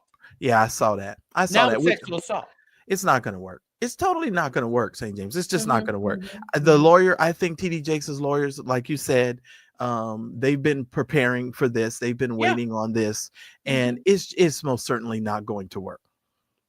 But my thing is, you know what I was looking at, what there was a lot said about the third parties, you know, protecting the third parties. It seems that the third parties have a lot invested in this motion. Well, one of the attorneys is one of the third parties, which is really interesting. And he done hop back into court in the case to protect himself. We know who the co-conspirator that was mentioned in the case. Of course, Dr. Dingleberry, and that's just my name for him. You know, he's going to be peddling this and trying to protect himself. And if you look at the wording of it, you could tell just by how this is written, in my opinion, that they've all been talking to one another. Yeah, you could tell how it's written. You're just like, now wait a minute. You know, talking about always to protect the person's platform that Dwayne went up on. Give me a break. So you guys wanted this, you asked for it. They begged for it. They begged. And now all of a sudden let's slow down this horse, Your Honor, because you know, it's just not fair. And if you do it, Your Honor, we're hoping that you will let us subpoena these 5 other men. Which it's apples and oranges in my because the complaint, in which we don't need to get off. The complaint is about the $6 million. Why did you ask for $6 million? Did you ask for $6 million because you were supposedly SA'd, or did you ask for $6 million so you won't continue to go on the platform and tell your story? Right. And I think you have so, you know, eloquently put in your video tonight the fact that you need to keep the main thing. The main thing is an extortion plot of $6 million. That's the point of this, all of this. Whether or not somebody was in a bubble bath and all of this other stuff, you sent the man the letter saying that he had SA'd you. And let me pause right here. This is one of the reasons why with this case I'm starting to get so furious. The complete disrespect of Duane Youngblood to his victims by coming out here and let it out. You know what I mean? And demanding that somebody give him all of this extra stuff so that he can prove a claim that he was SA'd by somebody 45 years ago. I find it completely intellectually dishonest, and I find it so offensive. I can hardly put it into words how disrespectful this is. And it further shows the public, sir, what a trifling, underhanded individual you are, that you will try to lead us all to the back office of your digital mind, where you was, according to your own court documents, essaying children, and now you're trying to lead us to the back of your court digital office convictions. So you can essay us, and no, sir, mentally, you're trying to mentally essay. He's trying to, what they say, brain efforts. Yeah. And No, I and just, it's really that's what he's trying to do, and it's unbelievable. And yeah, and I see what's going on in these YouTube sphere. Certain individuals are trying to lead people to a certain platform, and certain individuals that are not going to outly challenge anything. correct. Just going to, pad it along, but don't be too harsh on Youngblood. You guys are you're not considering what he's gone through. If he's gone through what he's told us he's gone through with Jakes, I can't get with it as sexual assault. And that how it just damaged his life from the 1980s. Okay, let's go here because I can tear this down so easy. I was a little tired in my live, but I guess you're kind of reinvigorating me here. The function. Yeah, you gotta get a little bit. Listen at this, St. James.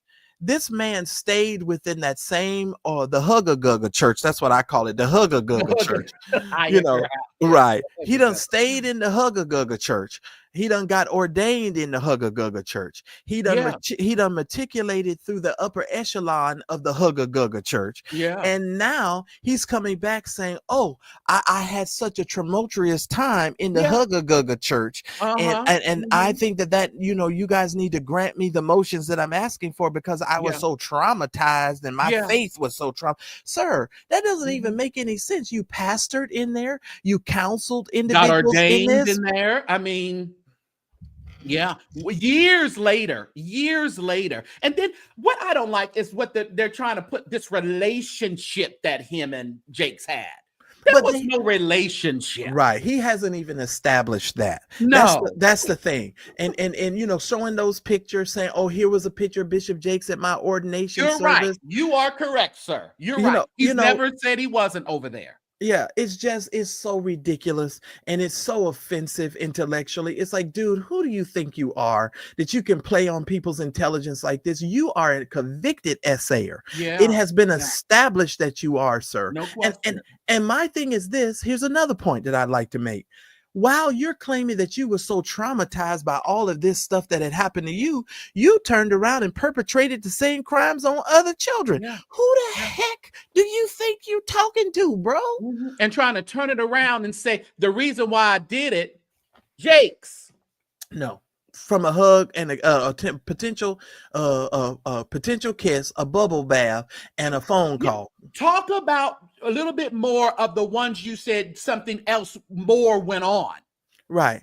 But he don't have nothing else. See, this is the thing that we need to establish in all of these court documents. Just like I told y'all a long time ago, all he was going to give us was story time. Everything that you just read was masterpiece theater.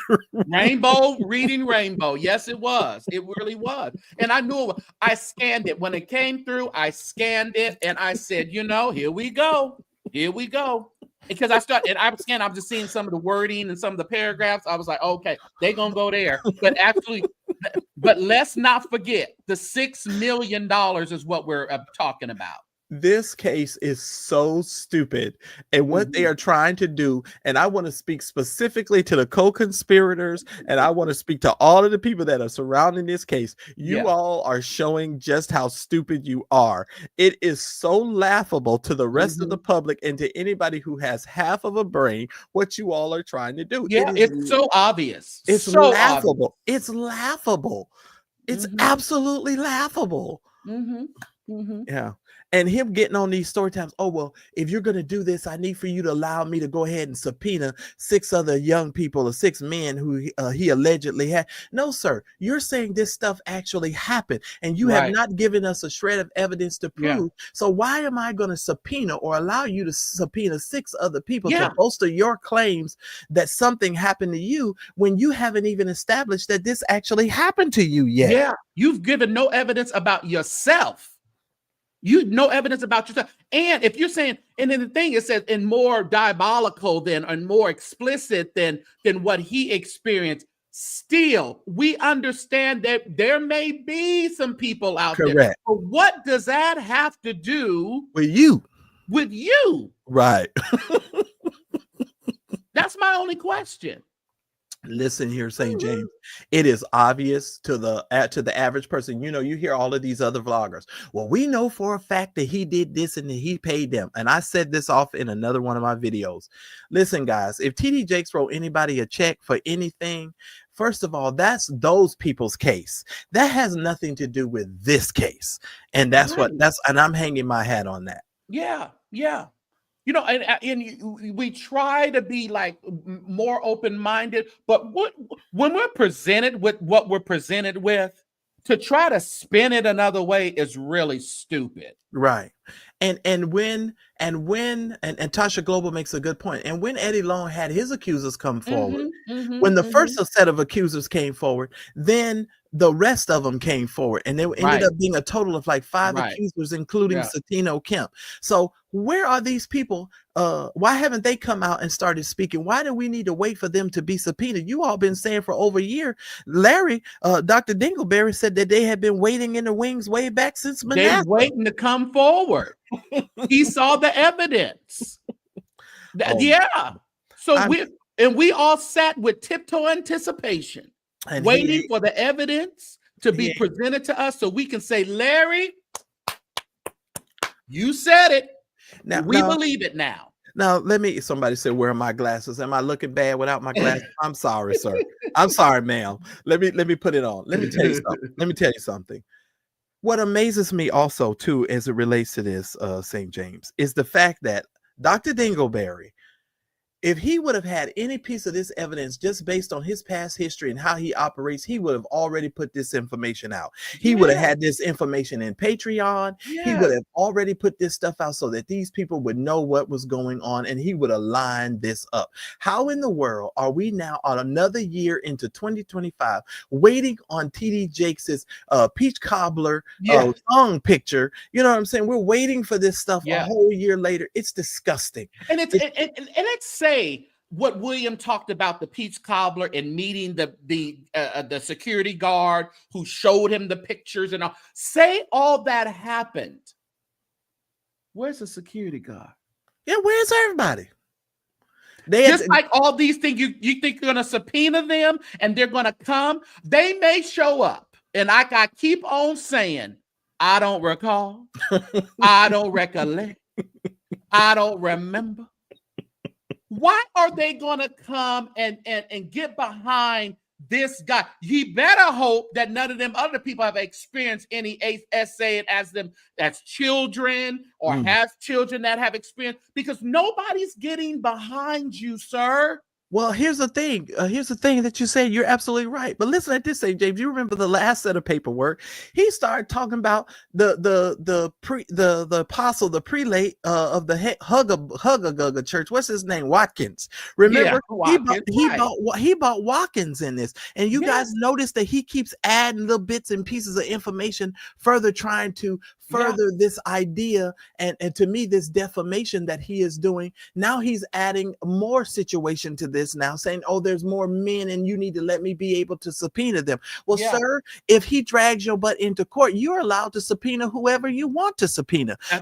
But you tried to tie this to the expedited discovery request, because you all know, in my opinion, that y'all been around there doing your little dirty deeds and your text messages and all the other stuff, and how whatever money has exchanged. He just said it yesterday that he was going to give the information about E.G. Newton to other conjugates so they can spill the tea. And that's what he said yesterday.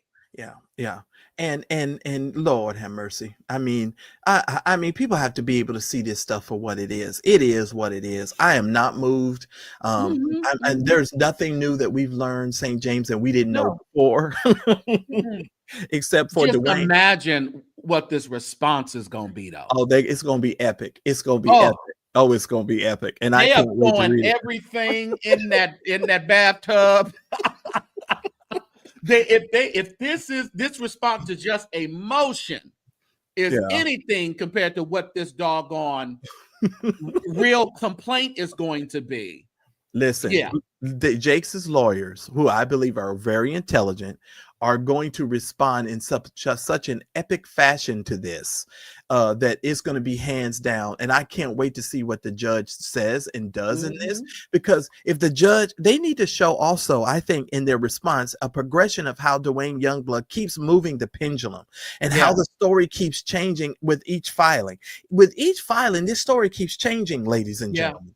Like Irene says, it's more defamation, it's more defamation, it's more accusation, and he doesn't understand. And I think with what we said about Tyrone, now he has to get him, because we want information. They want more information on him too now. Exactly. But he added himself only to this case because he knew it could protect him from having to give up the communications between him and Duane Youngblood. Yeah. That's exactly why he did it.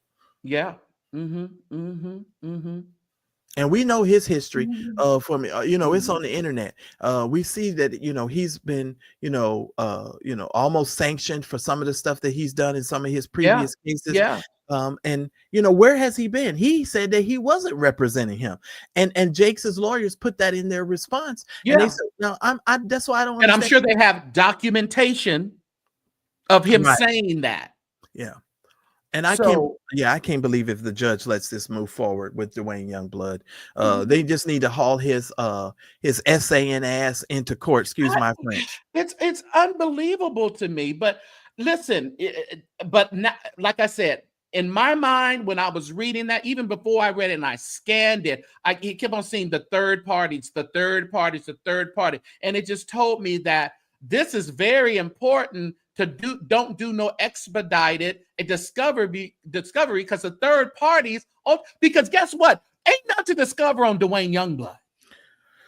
Well, he hasn't given us anything. They can get the calls from prison or what, but what is there to discover on him? He says, I'm going to give you these 7 people, these other men, and they're going to come and tell you their story and what happened. But like I said, it's all story time with Duane Youngblood. It's all reading Rainbow. Yeah. I don't need to know about these other people's story. You need to explain your case and your claims and the things you said, sir. And if you cannot back up your claims, well, no, here's a second set of paperwork. Well, no, I'm going to give you 7 affidavits because I've been telling the same story for 35 years. Well, sir, it don't matter if you've been telling the same story. And I don't know why people think that is such a grand statement that he keeps talking about. Yeah, I don't know. He's been telling this since the 80s. There's other stories a lot of people can tell for decades, but what is the point of it, though? Well, Tina Marie was telling stories about Rick James since the 80s. I don't get the point. That just makes no sense to me. And to a rational thinking individual, it would most certainly cause you a great sense of pause when you listen to this man speak and these people write. Dude, I'm sitting over here just laughing my butt off. I'm like, Thursday, I'm gonna make sure I have a drink, or Wednesday night, I'm gonna have a drink talking about this stuff. I'm gonna be cracking up because y'all this make is sure dumb. y'all subscribe to Mad Church Disease. But we're the part of the internet nobody watches. So don't worry about that. Don't nobody watch it. Listen here, but I was seeing something. I saw something. I was like, oh, so I know what this is. This is push everybody to the platforms that I want you to go to because they're not going to actually speak on, the reality of things. Right. Well, and I put it to you this way. Everybody wants to turn us into the rah-rah section for TD Jakes. And that's not what it is. Exactly. I'm not the rah-rah section of TD Jakes. I'm just talking about the information that's presented to me. Yeah. And I have said certain things about my experiences when I went to the Manpower Conference with TD Jakes. If you follow my channel, I've said that there was some questionable things that I saw.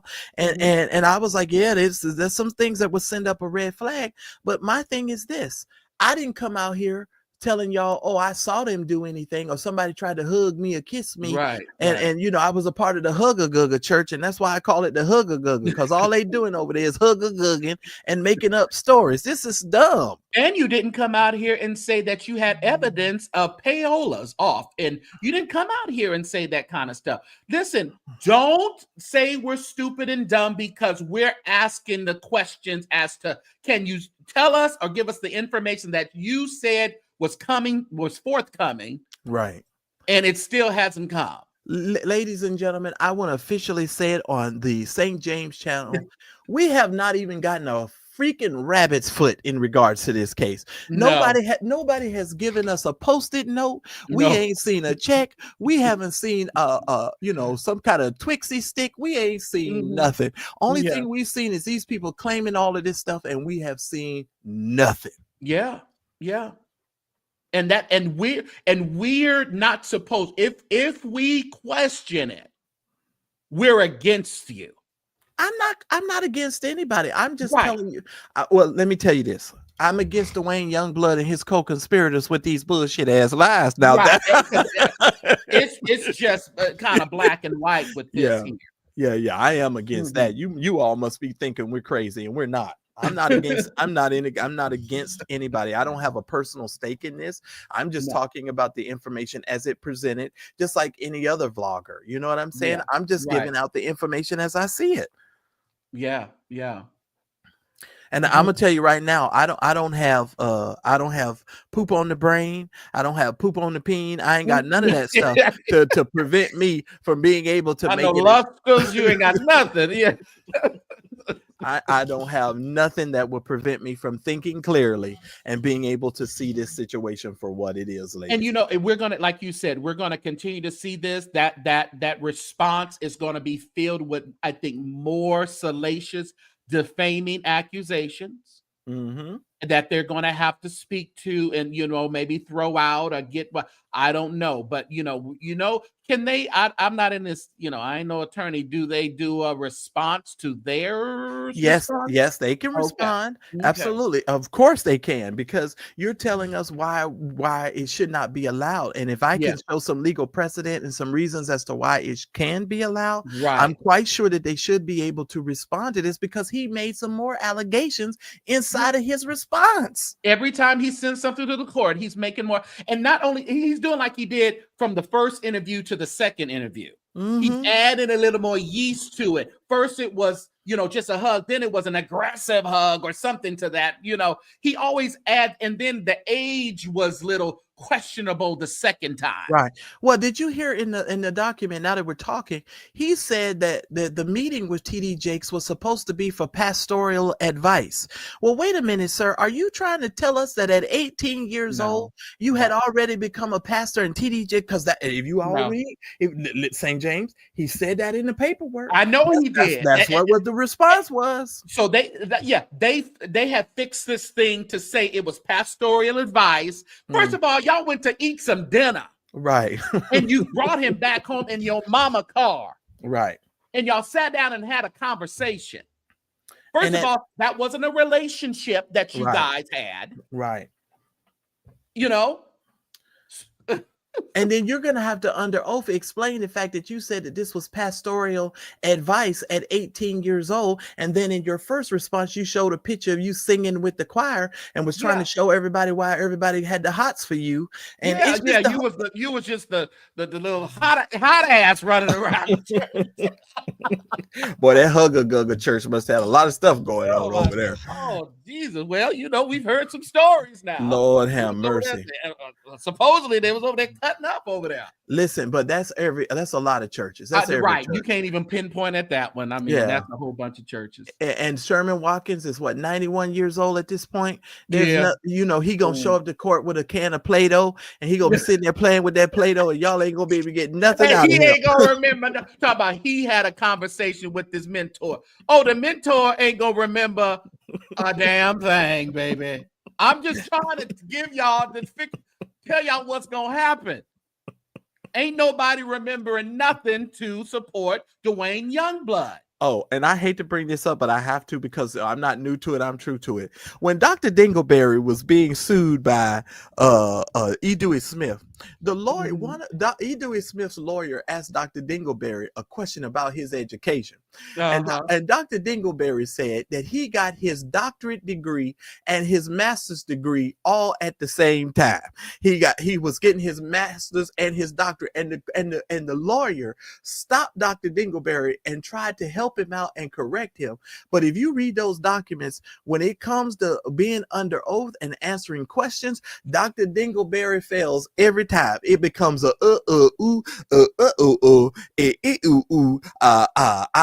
I don't remember. I don't recall. It don't matter. They're gonna keep on following. It don't matter. It don't matter. I know, but I'm just saying, if you gonna use this story, if this is the story y'all gonna come with, these lawyers gonna eat you alive in court. In a court of law. Yeah, it's like they're just really like throwing everything out there to see what will stick and what's going to be the final thing of embarrassment that we can do for TD Jakes for him to withdraw this lawsuit. But What that was the point. be? But St. Yeah. James, in all honesty, this was the whole point of this. It was Yeah. to draw him out Yeah. and to force him to be embarrassed and his reputation to be tarnished, and for him to just acquiesce and pay the $6 million. That was this was the whole point of this. Yeah. Yeah. And then Yeah. and they keep letting, just keep, throwing out more and more salacious things and bringing up all these. You bringing up a lot of people, Dwayne, but we're still trying to figure out you and your allegations. That we don't forget give us some proof, but his attorneys have wrapped it in a relationship now, and now it's SA now. These things were not brought into the light, but now they are. But my thing is, your essay story, you said it was a potential kiss. You didn't even the man didn't even kiss you. So I don't understand how this turned into essay. This is what I'm saying. I'm confused by that. And but this man is trying to help us find our way to Sesame Street with all of these stories. And I am today's filing was brought to you by the letter D. This is dumb as hell. The letter D. Listen, and on the defense, in defense of the defendant's attorneys, they got to do a job. Yeah. They have to figure out how they can fish this idiot up out of this mess. They trying to slow down the court. Yeah, and that's all they're trying to do is slow the court down. And I think it's utterly ridiculous. That's and they opinion. do not want those financial records touched. Well, we know why, because CashApp and Venmoing and all the way that all these people have been submitting information. And how did Dr. Dingleberry and Youngblood hook up it from prison? How did that situation start? I mean, that's important information to determine the conspiracy aspect of this, and that's another reason why they've asked for expedited discovery. Keep in mind, they're asking for them to present the information so that they can prove their claims. Yeah. Listen, Duane Youngblood, y'all listen to me carefully. You the ones that said this happened to you, so you ought to want to come forward with the information. Right. I don't understand why they're so apprehensive about presenting if their you've done information everything right on your end. This was not an extortion attempt. There was not a conspiracy attempt. Then go ahead and let the discovery happen, because they're going to discover that wasn't the case. We just wanted a little cash, and it just didn't quite work out the way we wanted it. That's why I told him he should have just told his lawyer he wanted to stop everything, hold everything. I just throw myself at the mercy of the court, Your Honor. I just want to stop. But see, keep in mind, TD Jakes is the one that filed the lawsuit, ladies and gentlemen. So the lawsuit is going to move forward regardless, because TD Jakes done filed the lawsuit. And so, because AP says, while it's true, you can't force someone to talk. However, if we're able to issue subpoenas, it could potentially strengthen his position or compel TD to reach a settlement. Like I said, I don't think he'll want to reach a settlement. I don't think it would be good for his reputation at this point to do a settlement. But my thing is, too, you can issue all the subpoenas you want. Right. It doesn't mean people are going to come to court and tell the truth. Correct. Absolutely. And I'm not saying people should come to court and lie on behalf of because they don't like Dwayne, or lie because they like TD. It's just the fact of the matter. People do it all the time. Subpoenas are they're supposed to be and threaten of contempt of court and all that, but some people don't care when it comes to certain things. Yeah, well, I mean, you done brought it out here. Well, my thought is this. At this point, you done tried to ruin my reputation. So me backing down at this point would be completely pointless. And why would I settle and give him money, or settle and listen, or to say maybe the settlement is what what Felton and Jives originally agreed upon, where you shut up, you take everything down, and You don't say nothing about it. Right. Absolutely. But that's the interesting thing about this whole case. And I just have to tell you guys, I don't see this working out for them. After what I just read, I don't understand why the judge didn't pay attention to some of the statements that Youngblood made in his response, the first time, because that would have led me not to even give him an extension, that 30-day extension, because he was lying when he submitted that paperwork. In my opinion, he was lying. On the flip side of that, when you're thinking of courts and judges and attorneys and stuff, you're thinking like, oh, he done presented this bull. Oh, absolutely. We have to at least give him a chance to get an attorney, because he's going to keep submitting this bull to us. At least if they submit the bull, it'll be in the proper court documents, the proper forms. Right. And we can kind of move along with it like that. Because if they let him just be like a wild ass on the loose, as Bishop McMurray used to say, it would have really caused the court undue time and stuff. So I can understand it to that aspect as well. Well, yeah, but I mean, it's actually causing the court undue time now. You're wasting the court's time with this stuff. Yeah. You totally is. You're just wasting the court's time. That's how I feel about it. Point blank and period. And I'm with Truthology. I don't think they care about Youngblood. I think they care about the co-conspirators. Right. And that's my opinion. Yeah, well, I think the co-conspirators house information that is pertinent to this case. And I do believe that Blackburn Tyrone is actually one of those people who has information that's pertinent to this case. He wasn't worried about attorney-client privilege when he said that they could pound sand. Yeah, he didn't want to take the lawsuit but that speaks volumes, though. He really does. Take the lawsuit in the name of Dwayne. They told him to, find him, catch him if you can. Right. But now you've turned around, because I believe that he knows that, like you said, he's kind of mixed up in this now. Absolutely. Conspiracy theory. Absolutely. And he may have to prevent his information from coming forward, because he might be linked to he might be linked to one of the co-conspirators. Right. Yeah. That's all. Let me sit up, because I think maybe the computer is not getting. Oh, okay. Yeah. If the video come down, he will have to go if maybe no. Well, I mean, at this point, Larry ain't gonna take no videos down at this point, because I mean, it's downloaded. Everyone's seen it. He will be a fool to pretty much take it down now, because he can just continue to get money off of it. People are still going to view it. Yeah, well, he's going to need that money. Yeah, he's going to need it. That's all I'm going to say on that. Yes, so I'm wondering that Irene Holmes says Blackburn is now a co-conspirator. That Oh yeah, but he's been one. If you guys read the first document, I mean, this has been lined up. But you remember Dr. Dingleberry tried to tell us all, well, he wasn't named in the lawsuit and he wasn't a co-conspirator and all that kind of stuff. And this stuff has just been lined up for us. It's a shame, but we sit and we listen, and I just listen sometime. I'll be like,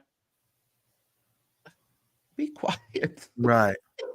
Hit that like button, everybody. We only have 214 likes. Let's hit that like button. And I'd be like, do you really think? I guess some people are believing it, but it's like, are you guys really that off that you're not seeing through all of this? Yeah, I just think it's disrespectful. I find it so disrespectful for people to play on my intelligence like that and try to demand a sense of loyalty from me just from asking pertinent questions. I'm sorry, I just do. Since there's another lawyer, Blackburn might have to recuse himself if the judge approved Jake's request. Because did they want him out of there too or something? I know they did a whole long thing on him as well. They wanted the letter, the other stuff from the communications between Blackburn and Dwayne, but Dwayne was claiming that Blackburn wasn't his lawyer. That's what they both said. Right. Listen here, Sarah and Torrey are behind this, y'all. Come on now, let's be real. Jake's is somewhere. They're not burdening him with this. Right. He got Sarah his feet and Torrey. Yeah, Jake said he was not going to be. He's going to relax. I watched a little bit of him on Sunday. Jake said, "Just give me the ability to just be myself and do what I need to do." And so, hey, I'm with And you. that's what we have to remember. Subpoenas do go both ways now. There's 500 in the chat, y'all. Y'all hit that like button. There's subpoenas go both ways. Absolutely. So I mean, this is wild. This is wild, wild, wild. Well, I tell you, I know you're going to speak about it. What on maybe Wednesday or so? No, I spoke about it today. Oh, you did? Okay. Yeah, I'm cutting up the video as we speak. That's probably why I'm moving so slow. I got another live that's going to be live. I'm going to show you guys in about 2 minutes here why CNN is under fire for airing the Luther Vandross documentary on New Year's Day. They're coming after CNN for that. Really? Yeah, which I think is just a bunch of racism, but I'll talk about it. Wild. Yeah, I got a video. So when you guys log off of St. James, go over there and watch the video because it's gonna be up. Definitely. Okay. That's you don't it. have the you premiering it. You don't have. I could have redirected you. Yeah, I got the link here. Let me give you the link because it's actually about to go live. It should be going live right about now. Oh well. Yeah, but y'all can send it. Y'all can go over there and watch it later. Yeah. All right, I appreciate you, brother. Let me go get me some food. It's now 6:30 and I'm hungry and I haven't eaten. The only thing I had was a banana. I'm so well. Thanks for coming up. I wanted to just get your opinion on it, and I know we're going to be. This is something to talk about. We're going to be talking about it for a minute. Now, it's a great. Ridiculous response and what's to come about the good real response that we're going to see. So all right, thanks Marcelo. Y'all. All right, bye-bye. Leah, did you want to come up? Jake's attorneys moved the goalpost to the backyard. Yeah, it really is. And you listen again. Their job, even on, with Youngblood, their job is to defend him. It's regardless of how ridiculous we think it sounds or how ridiculous, we believe his claims are. Their job is to, defend Youngblood. Now, what he gives them to defend is the question. Because to me, it don't look like he's giving them much. They're just recreating his story as they go along. They're adding a little this. They're changing words around. They're adding relationship and they're adding essay. They're just adding, different things to it. Listen, I was coming on to speak tonight about E.J. Newton and then this dropped. But I just didn't want to really put it all in one. So you got to choir together first, I'll be satisfied. Listen here. Wild. So I mean, it's going to be interesting what this all brings. Let's see here. Make sure Anita was in Atlanta last night. She's gonna be in Chicago, St. Louis, and in Philly. Anita Wilson.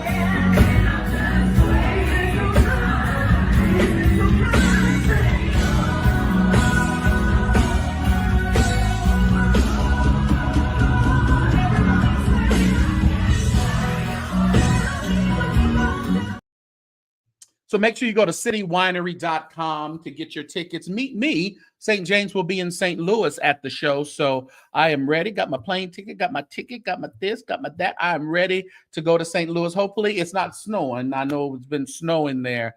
And listen, we from California. We don't do well in all that snow stuff. Leah, me too. Leah, there is, yeah. I'm torn on that one too, Leah. That's a little interesting to me. What I find incredible, fascinating is how arrogant LR is. Listen, he pretty much says acts like it's not a big deal. So we'll see how big. We'll just have to wait and see how big of a deal this is and how dumb he keeps saying that Bishop Jakes is for filing the lawsuit. So we'll see how dumb Bishop Jakes is. Time will tell how dumb Bishop Jakes is. Like to check. Listen, Lovey need to fight this on his own at this point. I'm serious. But Gigi was over there in Larry's chat yesterday, and I'm sorry, y'all. I'm gonna hang my hat up on. I understand the inappropriateness that the relationship was. People have to take the responsibility for what their part that was played in that relationship. Yes, Lovie has the upper hand as being, the spiritual one and the one that, shouldn't be in that situation. But at this point, it looks like she's on a tour.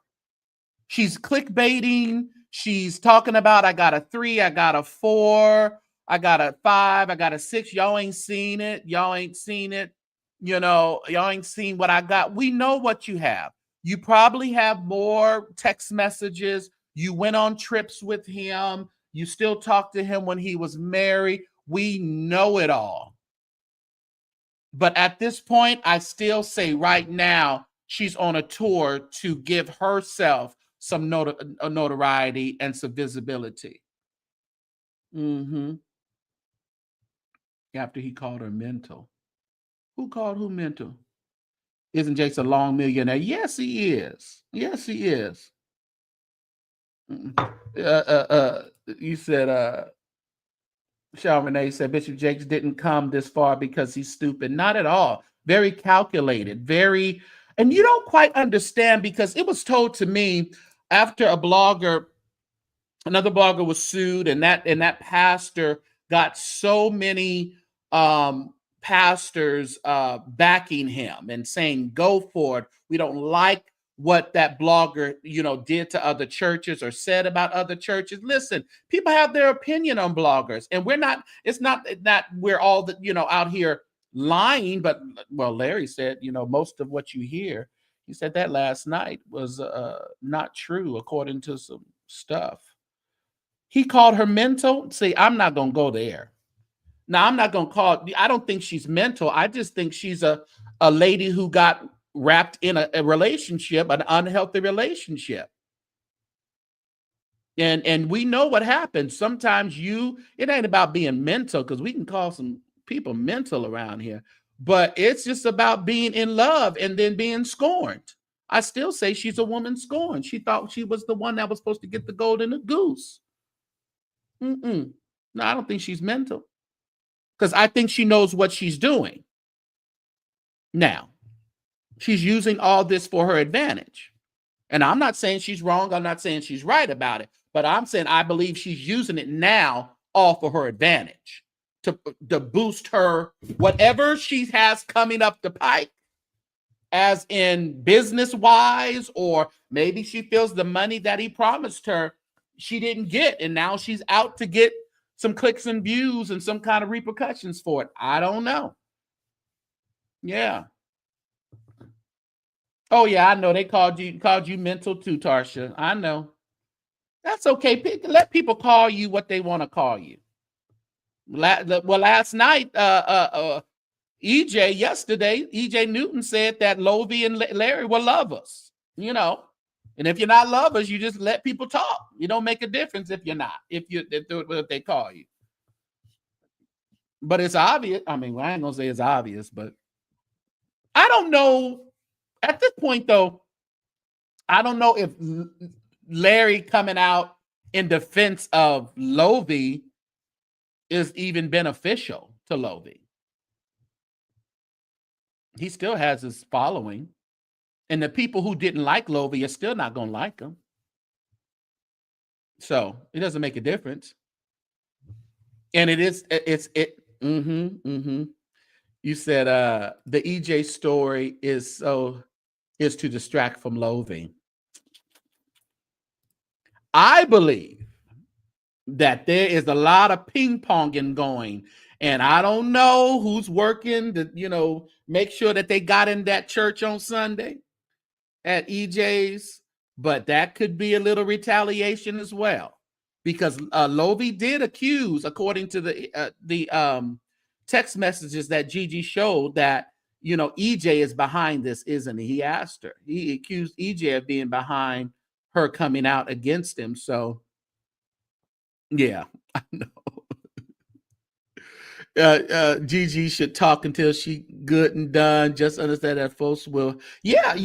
Listen, tell it to you blue in the face. Bring out some more. Bring them on out, girl. Bring them out. But you got to remember, People will have their opinions. And if it's not favorable to you, don't say they don't support women. Don't say that. Who was making sure they broadcasted? See, y'all some smart people around here. Here it said all them prophets are weird. They said it wasn't his people. Well, EJ said it was his people in that church. I don't know how. I don't know. Well, he did get the video. I don't know how he got the video, but he definitely got the.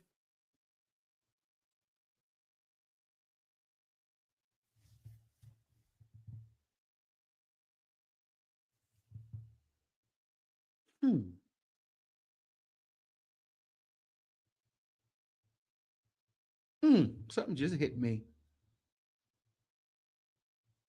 Mari, I got a light bulb just snatched on the top of my head. He got multiple videos.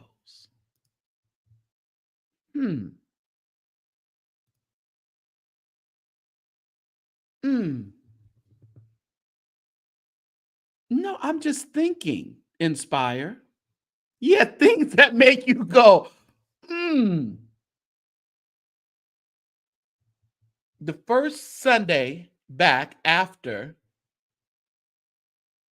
the documents were already we had the documents about his children and the custody issue. And then the people are in the church filming.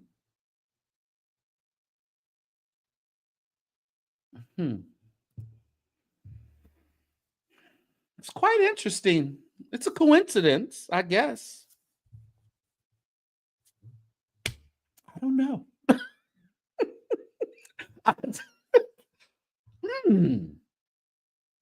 Blues Clues. I was thinking, because I was going to coming to talk about this today until those things hit. And I was just like, and I can tell you, I have the thumbnail right here. I'm not even lying. I'll show y'all the thumbnail. It's right here. I had the thumbnail ready because I was like, there is a really interesting connection with all of this. Now, EJ knew, unless he took down his page, I'm blocked from yesterday, unless he took his page down, because I couldn't get back on it no more unless he took it down. But there is some Squid Games going on, Nicola. It's something.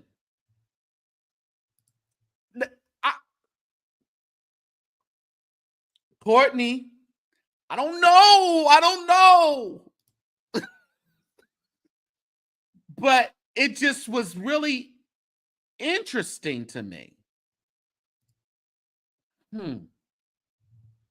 Churchy Squid Game. I think what. Well, yeah, she's the underdog, Leah. I understand that. Yeah, she definitely is.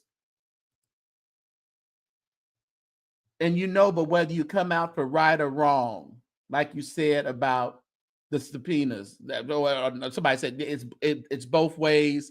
People are going to have their opinion. My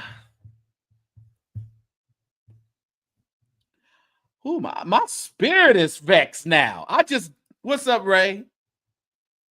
Gigi and EG need to realize, A, no one is surprised. B, his wife won't leave. C, no one will leave his church if people work for him before they. That's what I said. You can come out and have all kind of proof and evidence and receipts and everything you want. The people are with them. And just like I said about Vincent came out with a whole expose, don't matter. The people who gonna be with you gonna be with you. Listen, I need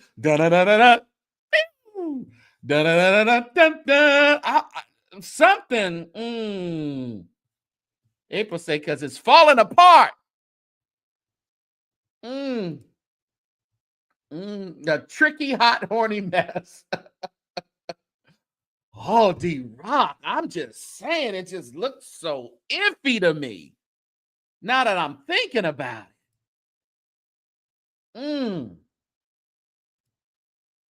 You know what it is? But at the end of this, y'all, it's about money. When you don't have the influence of the following, your money goes down. When there's scandals, your money goes down. It has an effect. May not have a grand, but it has, sometimes it has an obvious effect. And we know that this prophecy thing and this church thing is a lot money driven. So some people will do whatever they need to do to make sure that the money keeps going. Oh, that had a lot more weight because we had some actual visuals. We heard some things. We saw some things. So there was a lot more weight on what Vincent.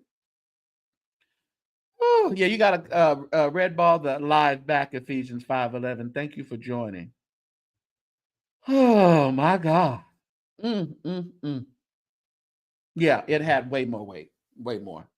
All right, I hate to lean into the other. We were just talking about that, but man, I don't know, y'all. Yeah, Uno reverse. It's coming. Oh God. No, we don't know that, ladies. Oh no, I'm not saying that it happened. I'm just saying it's very interesting. Be surprised, in all honesty, he doesn't have to. The Terrence run deep, and he could have been just the person that they wanted to use this in the video to, because they knew it would get out. They knew his platform would get it out there, and it'll get out there to more people than mine would or anybody else's would. So if he wasn't, all wrapped up in that, I mean, they definitely knew where to send it so it can get out. Does kingdom suffer in violence? My God, get out of here. A gnat. What a gnat doing in my house? I'm just thinking, Erica. I was just thinking. Whew. Stranger things have happened. All right, everybody. I appreciate y'all for coming through the sanctuary tonight. If you would be so kind, as always, we ask you to support this platform, $ the St. James Show, or $ St. James Show for Cash App. If you want to do Zelle or PayPal, use the email address there. That is also my email address if you would like to send me any information, or you think I should know something, or you want to tell me off so I can block you. Go ahead and send the email right there. The St. James Show at att.net. Thank you for those who we reached our goal on the chat today. Appreciate you for coming through. There was something else. If you'd like to send anything through the mail, our P.O. Box is St. James, P.O. Box 25293, Fresno, California, 93729-5293. All right. It's always scrolling at the bottom as well, right there. All right. What's up, Gabriel? Good to see you, sir. You didn't send the link tonight. Here, no, I'm going to send it to you right now. Here, Leah. Leah gonna come up. She gonna come up and be Captain Saver. No, I'm just Courtney, you can come up too if you want. Mari, I mean, oh Lord have mercy. This is such craziness. Such craziness. Where you at, Leah? I don't see you popping in there yet. Where your camera? I don't even see your icon. Let me put this up. I don't see your icon yet. You may have to go back and come back in. Go out and come back in. Yeah, she gonna come back in. Her camera wasn't on. Silver and gold. Woo, the church is a mess. There she is. Silver and gold. Oh, you got me. Turn me off and wherever you got me on. You on mute. Child, I'll be watching you on my TV. Oh, okay. Oh my God. Why was I today years old when I found out I could like the page on my TV? You So can. And a lot of people don't know. You just have to, yeah, you can. Mhm. Yeah. But first of all, this LRL and Youngblood and TD Jakes, that's so crazy. It's like a big old soap opera. I feel like I'm watching like General Hospital or The Bold and the Yeah. Beautiful. Hmm. And I'm really waiting to see how this whole saga ends because, oh my God, It's a lot. It's a whole lot. America's super pastor is being sued. This is, or, Yeah. he's being, they're coming for him Yeah. He's hardcore. not being sued. He's suing. Yeah, he's suing them. Yeah. But I just want to say that I really hope and pray that Pastor Jakes has really covered himself and that Yeah. the Lord that he prays to is on his side because, whew, it's vicious. It is, and you see everything that is coming from the defendants is getting more and more salacious. They're adding wording to it that kind of puts them in a different light. Hmm. Changing words, adding words, wanting to subpoena people and and and all that stuff. But again, I'm just to the belief that you can subpoena who you want to subpoena, y'all. That don't mean people gonna come and tell the truth to be on your side This under is under true. law, under oath, and all. This is true, but I think that what a portion of, because we have to remember just how we saw President Trump get elected over again. That's There's true. two sides to every story. Some people really believe in what what they standing on. So I'm not We saying didn't I'm think you would for, get that. yeah, I'm not saying I'm for or against Yeah, yeah, anything, but what I am going to say is that there has been accusations against America's super pastor, it has. Yeah. and you just never know what could come up. And so I'm really like, this situation is really Mhm. tricky for the church. We got to be prayerful And because the some thing people about it, believe in their pastor more than they believe in God. oh, you better believe it. Yeah, they go to the You feel church just me? because of their pastor. They don't go because they have a relationship. They have a relationship with their pastor and the church. Right. So that's all I'm gonna say on that. But let me just I'm say praying this for here. I everybody never. involved. Let me say this. The thing about it with Jake's, it's like I was always ready to talk about whatever was presented to us as evidence.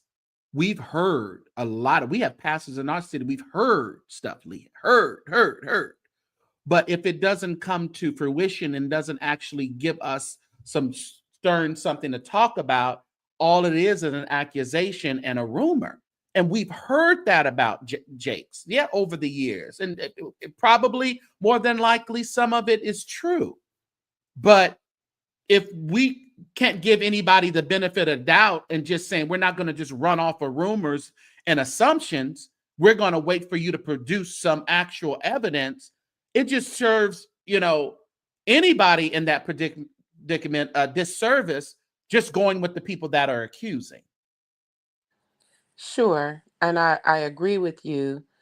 I guess the one element that people are not really banking on that really could, um, as they say, knock the pedal from under your feet Mm-hmm. is depending on how salacious the accusations get and how open the case gets and who says what. Yeah. Yeah. You know Yeah. what I mean? That could turn the tides. The internet is so tricky, and people in church are so fickle. Yeah. Ugh, you know what I mean? So I don't I know, just but I hate the mean fact that it's getting away from the main thing, which is the $6 million demand. that. Yeah. Hi, Courtney. Courtney, what you got to say, Courtney? You're on mute, baby. She's still on mute. Courtney. Well, I do want to say, Gigi, girl, cut up in these streets, honey. I'm You saying, be the woman scorned that you need to be, daughter of Zion. You hear me? You you cutting want it you up. want part 3, 4, 5. I mean, Risa Tisa they face until you can't Risa T some no more. You heard me, girl. Get yourself all Oh the my way up goodness. to Sarita and Sarah Jakes and get on one of their platforms and tell your story to the world, boo boo.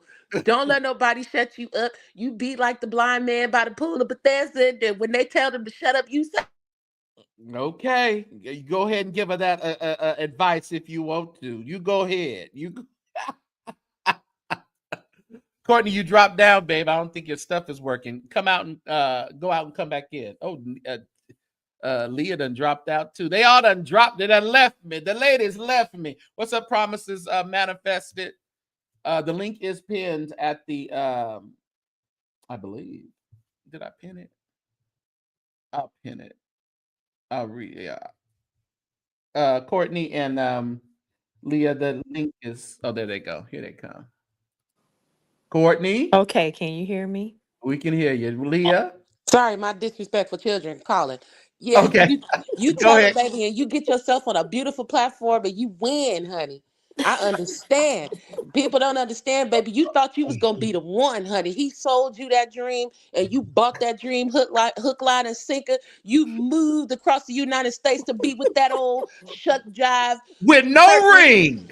Hey, listen, let me tell you, the goal was the ring, okay? She was going for the ring. Sometimes you got to sacrifice to get what you want. I Lord have understand Preach, what mercy. you went preach. through, daughter. I get it. And the Saints is not coming through. The women are being little pick-me's in the comment section. I understand why they are. I get why they are because your husband could be in the comment section, but I'm going to speak up for you, sister. You Leah, preach you it talking right now. You and you talking tell it to good. the world, honey. You never know who listening to you, girl. All right. Bless your Oh, heart. okay, I'm sorry. I had to go hard on Gigi. Go, Gigi. You cut up in these streets, girl. Wave your flag. Oh. Listen, Leah, you are preaching now. You talking good. No, y'all, she loved However, that kind of talk. You know listen, that you she know was I against do. me the other night. But you know what? I agree with you tonight, St. James. Mm-hmm. It's time to be quiet. And I agree with Larry just a smidgen on this. If Mm-hmm. she doesn't come out, that part 3, 4, 5, whatever she Yeah. got, the surviving Lovey, Mm-hmm. if she's not topping what we've already seen, Like he it's said, if she nothing. ain't got no sex tape, It's nothing. it's nothing because what we don't need any more text message. We believe y'all had an inappropriate relationship, Yes. possibly before and after he got married. And the thing is, what he did was not criminal. It Right. was more of a character situation. So no one's leaving the church. No. We've already said wife is going nowhere. So there's nothing to really gain from this. So it's time to kind of just slide back into the bushes and just, okay, you spoke your piece and then that's it. Gigi, I love you, girl. And it's only But gonna go for no, so long though, to it's be already real. over with. Yeah, Like, yeah, we yeah, don't even want to, what else? Like, you've been threatening part 3. yeah. We have yet to see it. So that's fine, honey. Like, okay, it's over. We get it. You and Leah go on a tour. Yes.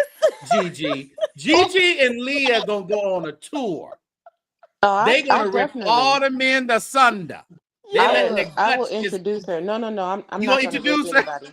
I'm not going to rip anybody because I desire to be married. But here's the Okay, all deal. right, all right. Here's the Yeah, because deal. you got to I'm think being about honest. that too. That's what I Yeah. said about Gigi. I said you got to think about what your future maybe husband is looking at right You're now. right. Not saying you ought to be quiet and shut up and never say anything, but you got to think about how you're going to move because are you going to be trusted to be with anybody of any stature anymore?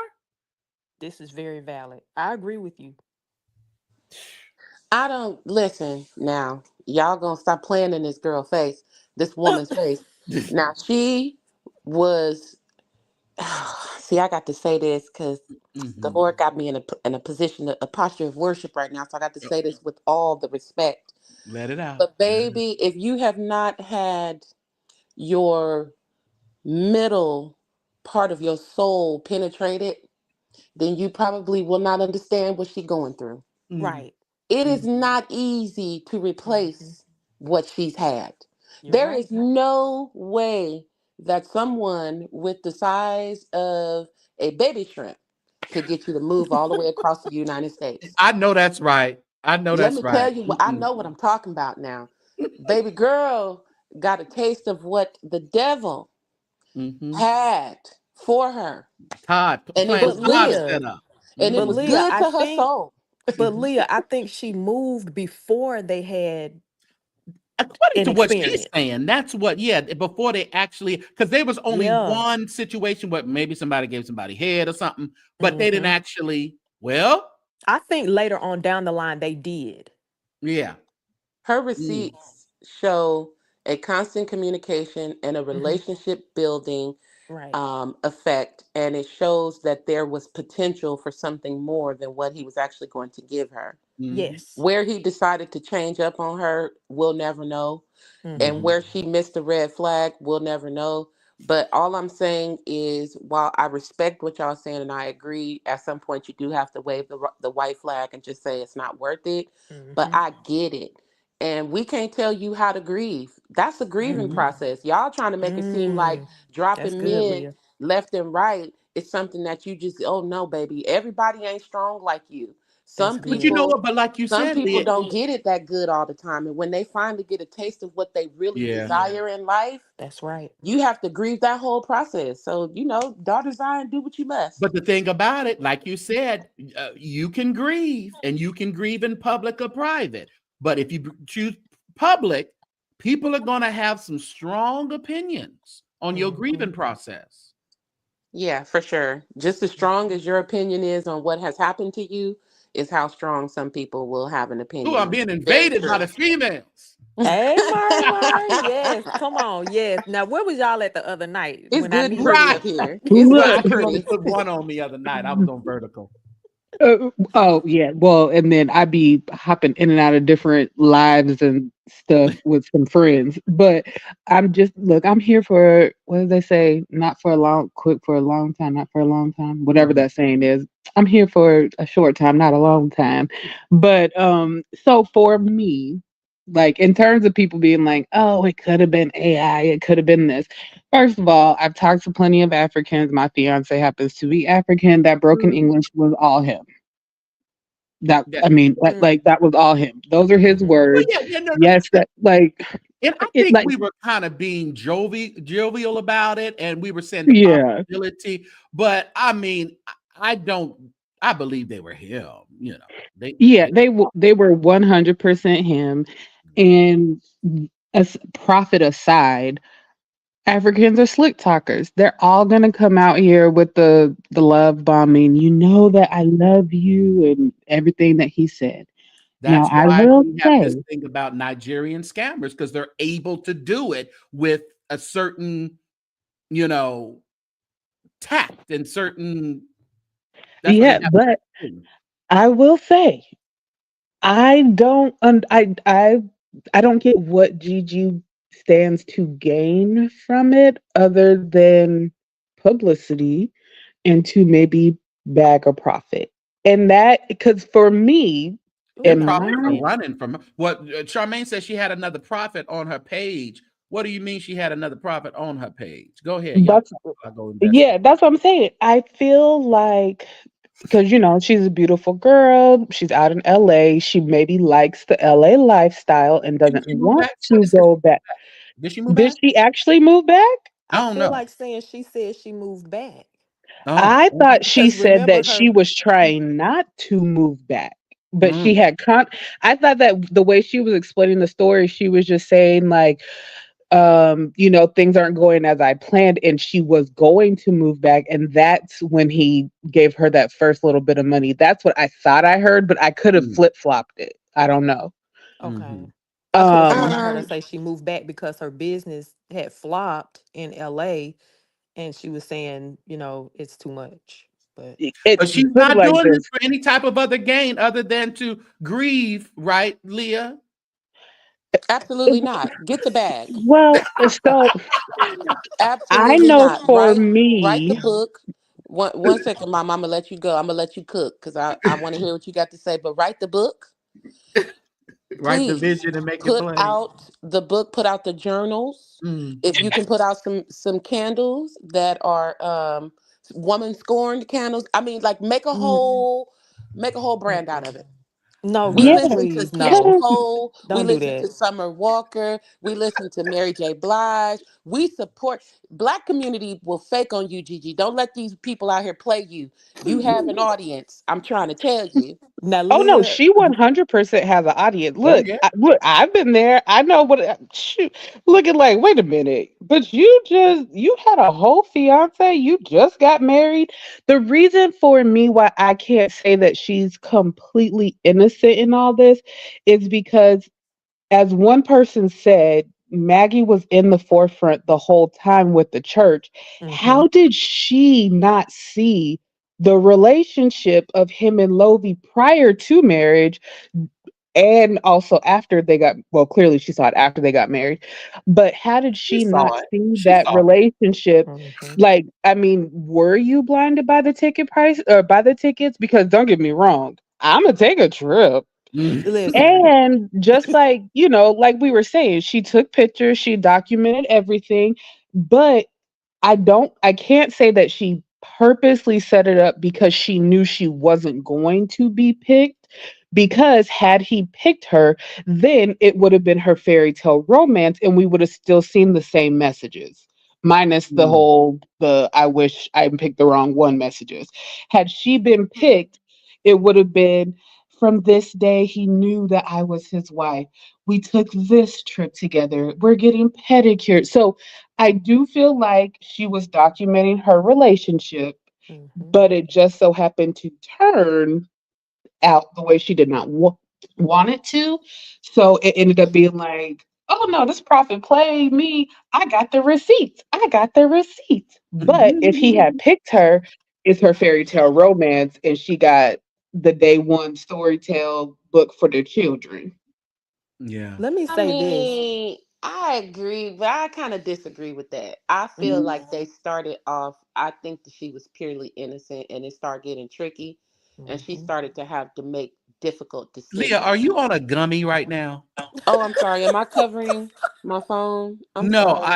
I'm just the words that are coming out of your mouth about her being totally innocent. You have to be a little I high. didn't say totally innocent. I didn't, did I say that? I didn't You say You that. did. did. You did. Oh, well, okay, let me rephrase. So, Okay. what I feel like is, I feel like it started out innocent. Okay. Okay, I do. I feel like it started just looking at her when I went back and watched her take on everything and I looked at the video that was presented where she first met him or encountered him. Mhm, mhm. I feel like she was smitten. You know what Mm-hmm. I mean? Yeah. And I I feel think she like was he spitting took advantage. in that Yeah, I feel prophecy. like he took advantage of that. And I know what you guys are saying, and I do agree she No, has no, to be no, no. But let me just accountable. parenthetically just part you right there. No, because I told you two women have sent me text messages of Lovey and them conversation where he Right. slid into the DMs, and it wasn't anything at that point salacious, but I knew where it was going. So Yeah, so Look, I feel like he has the more responsible position in this because he has more to protect when it comes to what he's trying to build and who his audience is. But outside of that, I believe when the decisions came her way and she started having to make those difficult decisions, she was led by her own desires. And yeah. why in our community we bash people for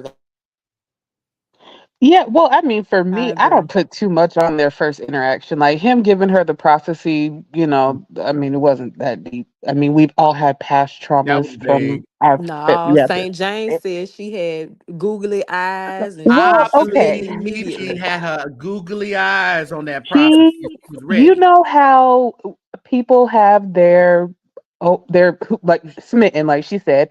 So, like, And it if was Chris somebody close Brown, following. Like look, if I yeah, if if I bought tickets to the Chris Brown meet and greet, I'm gonna look just like Gigi. you gonna If tell me, Chris Brown just so grab happened my to, booty like you do the other one. baby, I'm gonna be bent over, spreading it low, busting it wide. Chris Brown, I'm gonna make sure my meet and greet is meeting and greeting. Get your But $1,500 worth. And then should Chris Brown just so accidentally stop in and be like, "Hey, enjoyed you in the meet and greet, aka Lovey. Hey, enjoyed being able to prophesy with you." Yeah. And then things kind of went from there. So I'm not saying that from that initial moment where she was smitten, because yeah, we all have people that we hold in high Yeah. regard. So like I'm fine with her holding him into high regard. I can't say like from that moment she was trying to be like, "Oh my god, this is my husband." Mhm. But later as he slid thus through the DM, Yeah. What say she you, she Courtney? she knew what was up. I agree, but let me say this to what Sister Leah was saying about her coming out with books and all that stuff. Please don't. We okay, this is normal. Yeah. This happens all the It time. does. It does. However, Thank you. comma, if you write a song now and it bops, we're gonna buy that. We But don't buy books, that with the quickness. conferences, Yeah. we're tired because half of us, that's our story too. So it's like, okay, girl, yeah. Leah, But write her a song. yes. You're a songwriter. I have two already written, Okay. ready to go. If it Yeah, bops, Gigi, I I am got you. down. Yes. Yeah. And look, for me, I'm all three. I'm all things women of color, women of ethnicity, whatever she wants to consider herself. But I can't say that he completely like preyed on her. It's a disappointment when you're not chosen, and that's who you, she said, saw as her husband. Yeah. Like, I get that. I totally get that, but I'm not going to sit here and be like, he did this and he did that when there's nothing to gain from it. Do you want an apology? You want his Yeah. kingdom to fall? Yeah. That's what What I are want to we know. going for? Yeah, that's what I want to know. What does she want?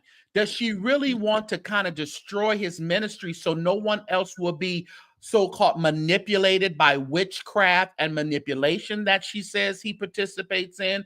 What's her final thing? Is it just to get her story out, Leah? I don't know. What I want to know what the end game will be. You keep going on platforms. You were jumping in Larry's, and then obviously you see his chat had 2,000 people in it. So it was perfect Hmm. for you to have Look, that chat. and Let me answer that.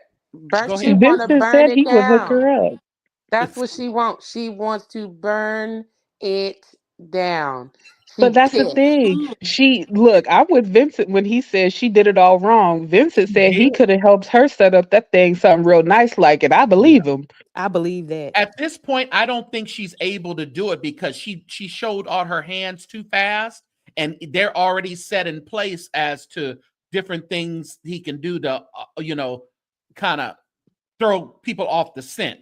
Mhm. Anyway, Yeah. Don't Well, and like underestimate the internet. Don't underestimate the internet. If she get with the right person and she has the right team around her and she writes the right type of material, don't underestimate it. I'm telling y'all saying what y'all saying, but I I'm just don't telling think you, Gigi has the power to do it. yeah, if she No. link but up that's with what the I'm right saying. person, Vincent said he would help her because Vincent said, "Nah, baby, you did it all wrong." Let me tell. Vincent said, "And you know a shady queen gonna help you escalate and make sure But that my thing thing is, percolate." Vincent, how much money did you get? Oh, Got a Baby. legitimate question. If he said he can help her get the bag, how much did he get I, after he he I can't told? guess help you her have to go now. look at those videos, see what the Google check said. Yeah. It's Oh, too so I you're don't late. saying more know. in that kind of way. I was thinking, you're talking about getting the bag. But Oh even well, with I that, mean, he had already gotten paid but that was allegedly. even with that, that has you can get views. Are we still watching like that? We did the pink oil moisturizer video. Are we still like watching it? Not I really didn't like bring that. him No, up. but I didn't but bring it him up. definitely I'm talking helped about his. Hold on, Mari. What'd you say, Leah? I didn't bring him up. Yeah, I wouldn't dare No, tell her no, to no, no. go over there. I think she She brought him needs up. to get with a Yeah. real publicist. You in LA, you need to go to Hollywood, get with a real publicist, and you could Thank you, really go Alex. on a campaign. Now, I'm not saying to go after ruining this man's image, but she could really She could build something on that. And I know everybody in this chat is saying that it's not possible, but it is absolutely possible. But Yeah. for what Oh though? No, yeah, For a no. I And of story? course I'm being got a super silly. I chat real know. quick. Hold on, Yeah. Mari. Thank you, Alice Holder. I stand with Gigi. In my opinion, she is a victim as other women are coming forward. Okay. I Yeah. love Gigi. She's not a victim. And for no, there's nothing left here.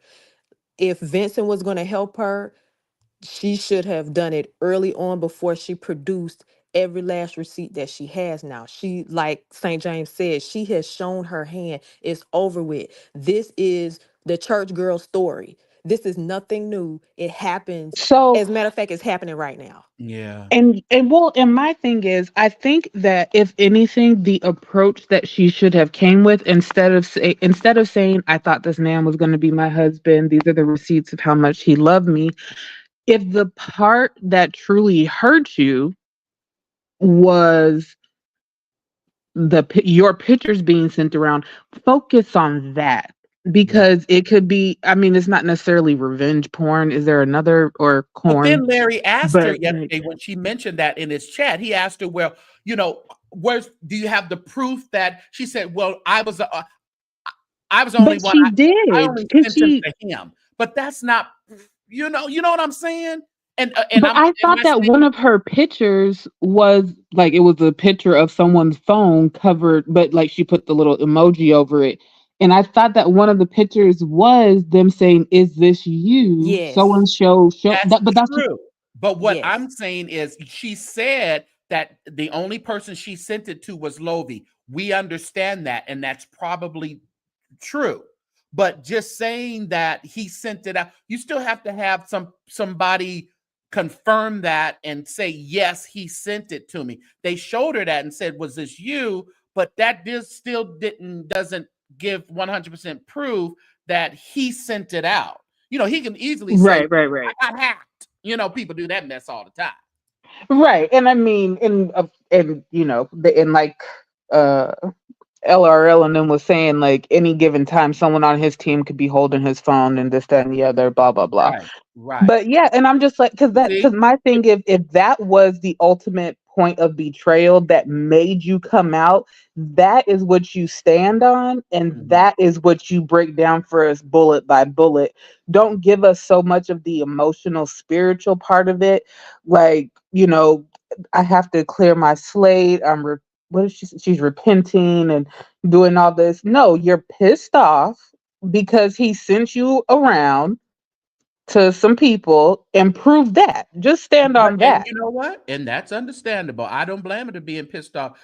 Got my goodies flowing around here. Not my goodies. Not Well, my goodies. hold on Go a ahead, minute. Leah.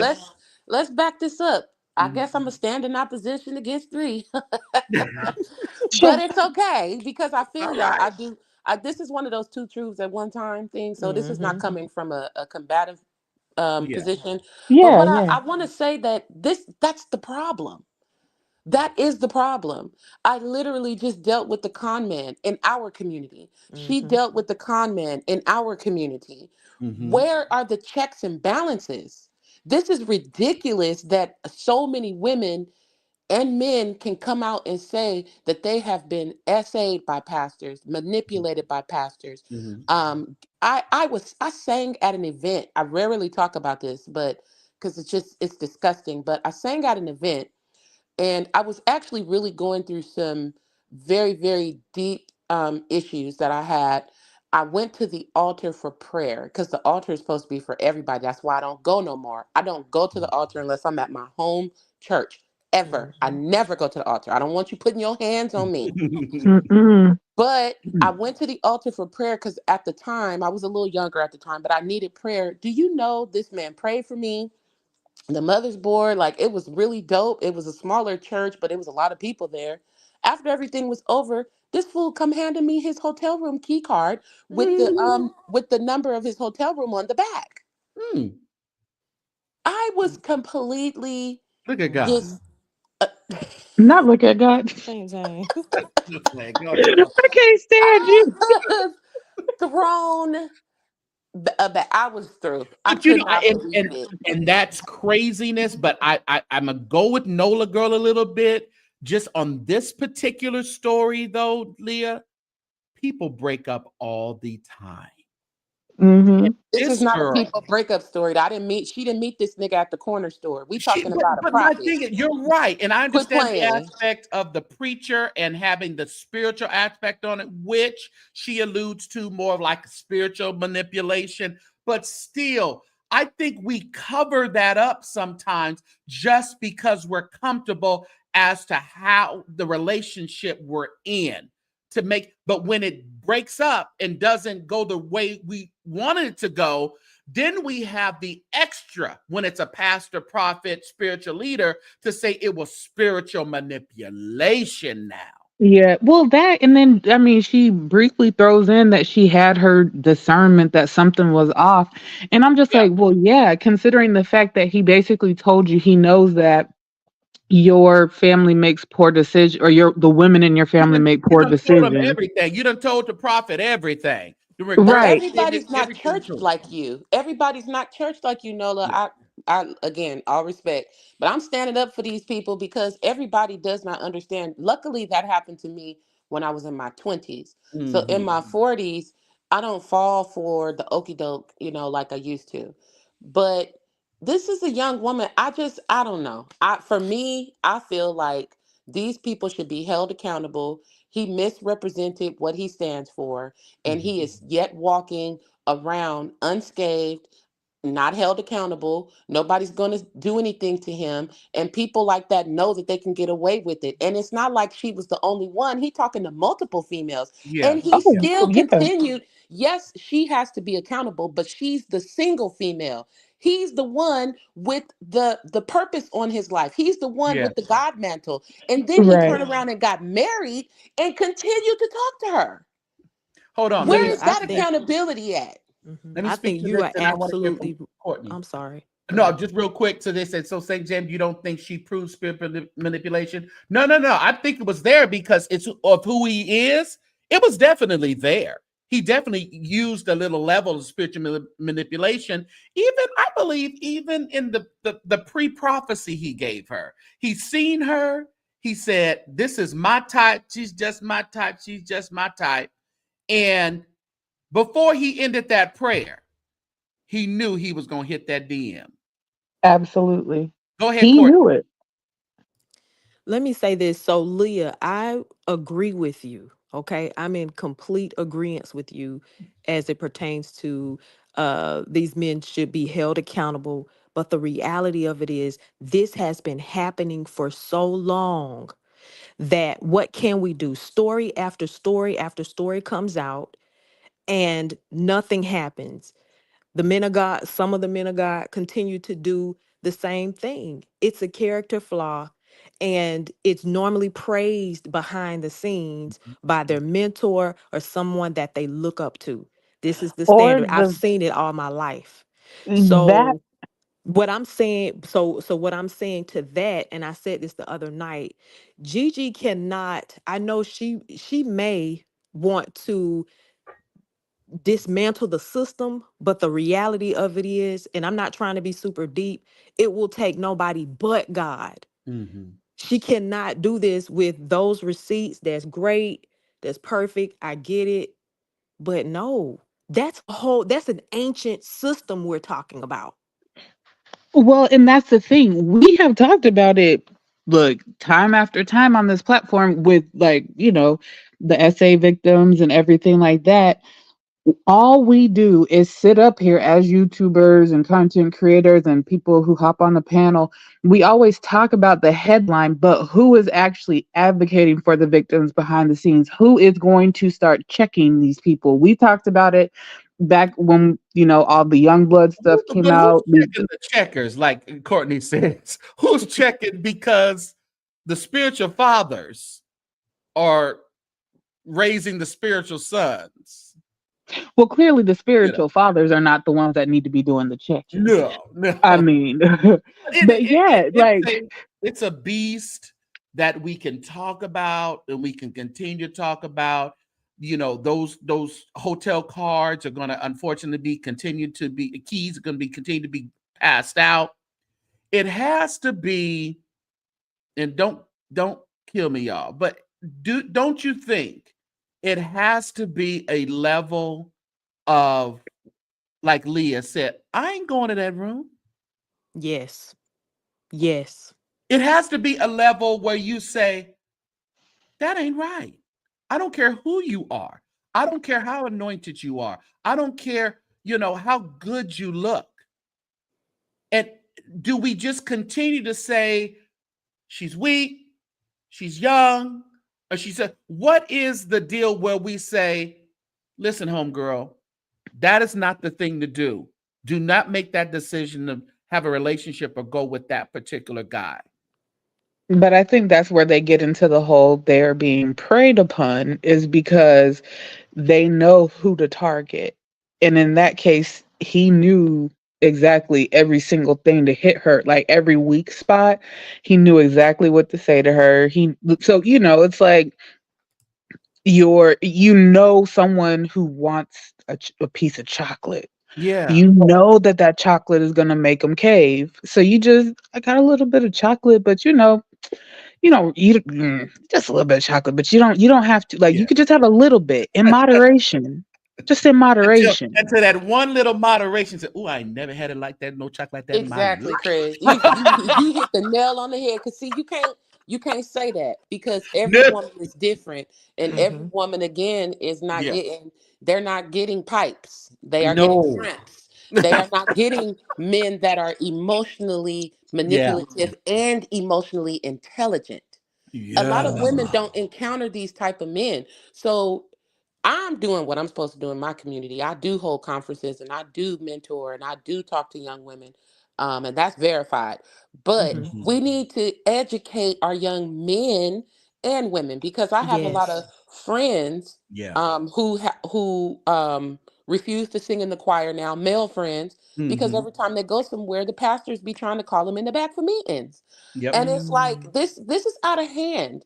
I mean, I understand what you guys are saying, but I'm gonna stand 10 toes on what I'm saying too, because I agree with you on the Well, and we accountability agree with part. you too. Like, Yeah, it yeah. needs to be Mm-hmm. blown up. Yeah. Two truths at one time, but we got to start sounding the alarms on these wolves because Mhm. it is really, really sad that a person, and when I say wolves, I mean women too, because Yeah. the lesbian game is real strong. We're It's not even talking strong. about that. Hmm. Good Mm-hmm. studs for Jesus. You The know what I'm bull daggles. saying? Stood for Jesus.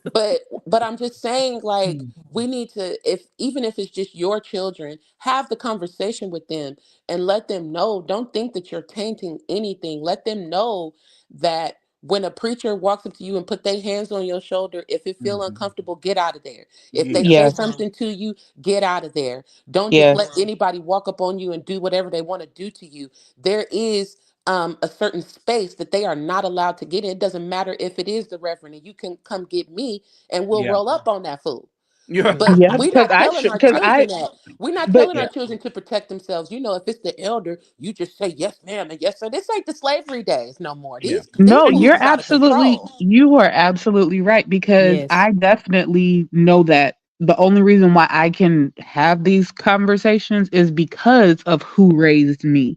I Mhm. had a reverend or associate pastor in our church that I straight up told my mom, Pastor so and so, I or Reverend so and so, I'm not comfortable around him. Mhm. So, like, my mom knew that. She made sure that he was never to be around me. I was never to, whatever.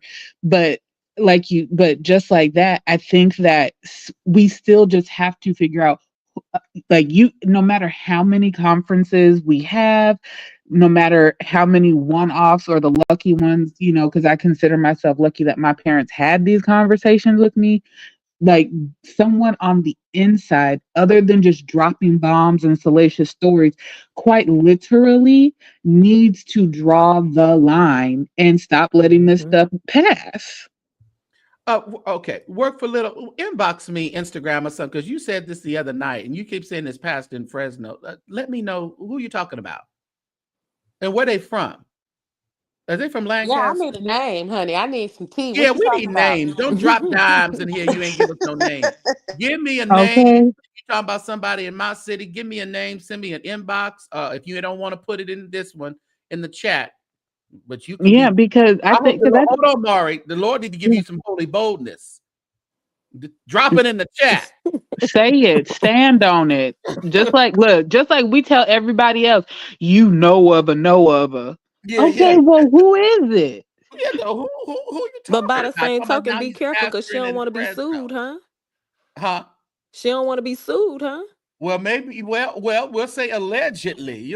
But drop a dime in my inbox or email me the Saint James Show at att.net or hit me on Instagram, the Saint James Show. We can. Right, and look, and St. James, he'll be real quick to be like, "Oh yeah, no, I ain't gonna touch that Well, one." if it's in court now, then you really need to tell me that so I can look up the court documents because Facts. that's public record, baby. So email me the information or send me a message on Instagram. Yeah, but I want to say I heard something about a new pastor who left. It ain't yours, is it, Leah? Anyway, all right. Now, Oh Lord. listen, tell Look, me let me before. look. Bye. Let me get Uh-uh. up out of here, Ain't your y'all. pastor new? DM me, honey. The block is hot. Bye. Right. The block is hot, That's so baby. funny. Yeah, if But let it's me say fair this. game if it's in court, but I want to say something about that. I Nah, heard, mine shouldn't have no scandals. He been vetted though. and he's from LA, right? Yeah, Hmm. he from Lancaster. Oh Lord Jesus, I think she said Lancaster. Is that what she Uh-oh. said? I thought she said that the other day. Oh, from the other day. Okay. I think she said that the other day. She been trying to tip this story off in this chat for about a week now. And St. James said he ain't want to touch it till now. I Oh, was like, ducky, ducky. I didn't know what and I wanted to say I saw her put Fresno, but I thought we had asked maybe about it. Remember in the chat, I think we asked something and she didn't really say. Ooh, you better tell me right away. Now Charmaine, because Charmaine in Fresno too. Right. There's a couple new people out here, so we have to check that out. Yeah, because I know Fellowship got a pastor, and who else got a new pastor? Well, my Pleasant get a new pastor every quarter. Ooh. Um, who else got a pastor?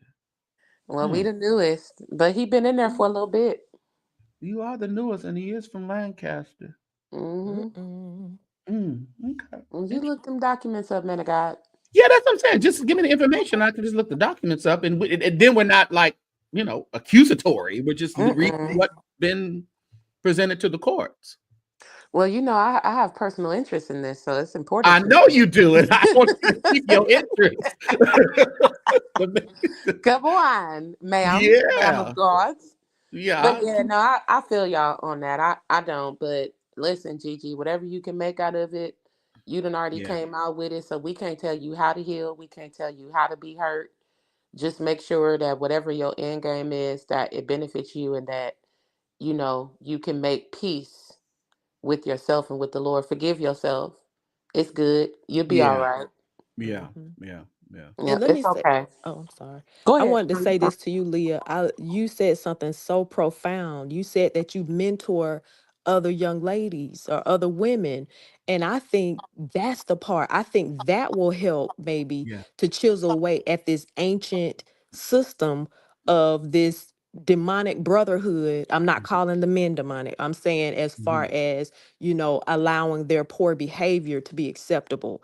I think that it starts with us. If we can turn down like you did, you turned down the hotel key. If we can turn down the hotel key, if there are certain decisions and standards that we can make and have, I think that the more of us making those kind of decisions will kind of curtail some of this uh misjudgment character wise, And then I you have think. to, and then you have to consider where was Gigi's accountability partner? Where was Gigi's person that she can lean on and talk to? And the girl, this something don't seem right. Maybe you need to, and you have to ask that question. Were you just totally enamored with him and didn't listen to Right. anybody else or anybody else's sane doctrine or advice that you just went on with whatever he wanted to do because he was loathy?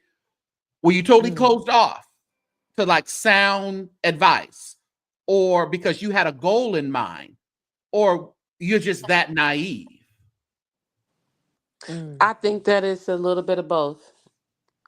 And if I'm being honest, and a lot of women, because I can't speak for men, so I can only speak from a woman's position. But a lot of women won't be honest about it and say that they take their self interest and they put it first. And Right. sometimes you get burned. It happens. Yeah. You may start off innocent and you may think the person is for you, but once you start seeing them red flags, then you start counting up the cost and you start calculating what you've put in versus what you're going to lose. And Right. a lot of times, the hardest lesson for us in relationships as adults to the hardest lesson to learn is that it doesn't matter how much time you put in, a loss is a loss. Yeah. So it's Yeah. better to lose it early on than to wait 4 or 5 years down the game. Because then you lose the essence of being a victim.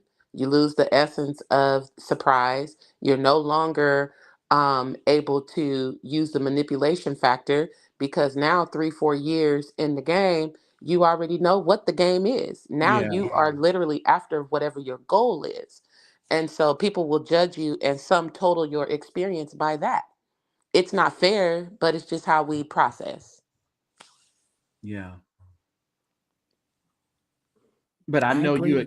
you mentioned, her telling, but in at the end of the day, do you think her really just keep telling it, Leah, and you really get, I know it's her therapy, it's her grieving process, but do you think at the end of the day it's in her best interest? It just, I would have to talk to her and ask her what the goal is. What does she want to do? That's what I want to know. Because, Yeah. did we lose Yeah, Courtney? they just dropping like flies. Just dropped off. Uh, don't be scared, Courtney. I'm with you, sis. Um, it depends on what her goal is. Because building a brand off of pain is typical Black people. You can win in the Black community off of that. For a little while. Yeah. She can get a little coin. Everybody's saying that she won't, but I promise you she can. They Yeah, do it yeah. every day. All this stuff generally, even if it's clicks and views that you get, if it's more people that you get, but then you have to figure out, is this going to sustain what how I'm getting this notoriety, how I'm getting this money, how am I going to sustain it? Because there comes a point where I believe that we start calling people that we were behind and rooting for, we start calling them obsessed. Mm-hmm. And we start saying they're stalkers. And True. we kind of go that route when we see them. That's all they're talking about. If she comes out with part 3 through 6 through 10, about 4, I believe she's going to be deemed as obsessive, stalkerish, because that's the narrative that, especially that other side is going to feed. But people are going to Sure. start saying, girl, we understand your plight. You were done wrong. But how long can we compass this mountain here? Sure. I get that. I get what you're saying. Again, it just depends on what she's going for. I don't think Yeah. that attaching him to it is going to be the wisest way to do it. She's going to No. have to separate herself from that somehow Yeah. and make it more about, spiritual health, spiritual growth. Right. And she can find her audience. I mean, Yep. Derek Jackson or whatever his name is, his ex-wife found an audience and they Yes, she support did. her. I seen they was paying $700 for her to teach a class on Zoom. Is that right? Mm-hmm. Wow. So, she had like different tiers, 400, 600, 700,000. So, I mean, I'm just Hmm. saying, like, it's not it's not impossible in our community. And I know And she's people are coming pretty. at her right now. But she pretty though. And that I mean, puts she her, does have pretty privilege for and, sure. and, and gives her a little privilege there. Yeah. Yeah. I'm Yeah. not lying, Nola girl. I'm telling the truth. You can go to her website. She still has it up. Wow. Wow. Talk about taking you're putting your pain to profit, or whatever they say about that thing. Yeah, Wow. I'm just saying. I know y'all don't agree with me, but No, I no, agree with you we guys about agree. accountability. We agree to it, but then the certain aspect of it's how long you're going to take this thing, baby. What's your end game? And make sure that you're taking as much as responsibility for your actions so you can actually help the next person. Because if she comes out here talking about it was just totally loathy or totally, and she's not really map out where you saw it was going another way, but you decided to continue. Map out how you saw his relationship with Maggie and you decided to continue with the text message. Just map it all out so people can actually, be helped and healed through your testimony, not just your exposing. Agreed. And I think that goes to every person. This is the one thing about adulting that we get wrong, and we need to fix this. Sometimes it's okay to be, actually not sometimes, majority of the time, unless the person is completely, mental in a way that in prohibits them from understanding. But you need to be honest about what you want out of Yeah. something. Yeah. If you want the name on the parking spot, if you want to wear the big hats, if you want the rhinestone ugly gaudy suits, and you want them ugly St. shoes John. that they be wearing, and you want the hat that look like it got a pleasurable toy from the nasty store on top of it, if that's what you want to wear, then you be honest about that and you go after that man. There are plenty of men who will marry you Yeah. and drag you through the mud so that you can So be you a, can have your a first lifestyle that lady. you've been endeavoring to have. Right? Because And- we talked about that. I said, we used to say, oh, poor first lady, poor. But a lot of these first ladies, oh, no, honey, I know what that nigga doing. I like where Mhm. I'm at. Yep. They sitting on top, honey. They spending money. They get to go shopping at Saks Fifth Avenue, and they laugh at you because you shop at Macy's. Baby, That's right. listen, if that's what your goals are, be honest about it and get after it. Because you'll find a vicious brother just as vicious as you. But Yeah. you might have to do like Gigi, and you might have to go through a few. That's the process. But I'm a little frightened for her because from what she had a low, that's a different type of caliber. Regardless of what we think about him as a person, he's a different type of caliber of a man that, everybody, well, he's a little flowy with the DMs, but when it comes down to getting flights and all, she had that privilege. I don't know if the next person with any kind of status is going to want to take that gamble on her and then something not go right and all of a sudden everything is out. Child, they're going to take a gamble. Absolutely. They're And going they'll to take just a get on the gamble. Lobe train. I believe Lobe. She crazy. She crazy. Exactly. They're going to take a gamble and they're going to turn her every which way but loose. And And hopefully then turn her loose. and hopefully she doesn't get ran through. But that's the Right, gamble right. that you play when you trying to be in that arena, just like the Because I'm girls sure with her the DMs are on fire. absolutely, just like the females with the football players, the basketball players. Yeah. But that's the thing, once you kind of head up that trail, it just depends on if you pick right, if you're wise, what your true intentions are and what your heart is. Yeah. I don't know this lady's heart. I don't know what her iniquities are. Only God knows. So Yeah. Yeah. Yeah. where Yeah. she goes from here, we have to just see. Yeah. I don't know. I would advise against all this expose and get more of a testimony and to help people without still trying, because there's a level that she has to break down to other women as to where she feels she went wrong in allowing it to go on for as long as she allowed it to go on. That's And where she dropped the ball. yeah, Exactly. yeah. Because you're saying we don't want to see any more text messages. If they're going to just talk about him saying how much he loves you and he doesn't want to be with his wife, we understand that what was said. What are you doing now to move forward? Yeah, like I said, even that repentance in the beginning of her video, that wasn't enough to grip the hearts of everybody to embrace you and throw Lovi out. You know, we need to see some more transparency as to your walk through this entire relationship of 3 years, because she said it was ups and downs. Let's start talking about the downs and Yeah, where you should have got out of there. well, you should have Maybe, made your B turn. Absolutely. yeah, that down where you knew you should have just got out of there, but you decided to keep riding in that private plane. Listen, listen. Now that is where I have to agree with you. I'm on my Mhm. train. I'm gonna toot my Church of God in Christ horn, but I had to step off for a minute and get with you on that one because, baby, well, I ran into my comment, but my comment lasted for 90 days. You talking about Right. 3 years, my dear? Yeah, Absolutely not. and that is some good living for 3 years there, Listen, absolutely Leah. not. That's not good living though, because Well, no, no, no, no. I'm talking about material things. She was able to oh, acquire. No, it wasn't good mentally. It wasn't good spiritually for her, emotionally, absolutely not. emotionally, but she was able and she chose to continue whatever she was getting from Lovey. She chose to continue getting that. Yeah, we can say manipulation, spiritual. Yes, he had the upper hand, but God still gives us a choice. We are not robots, Leah. We are not, we are human, and we are not, spiritual beings that don't live on this earthly world.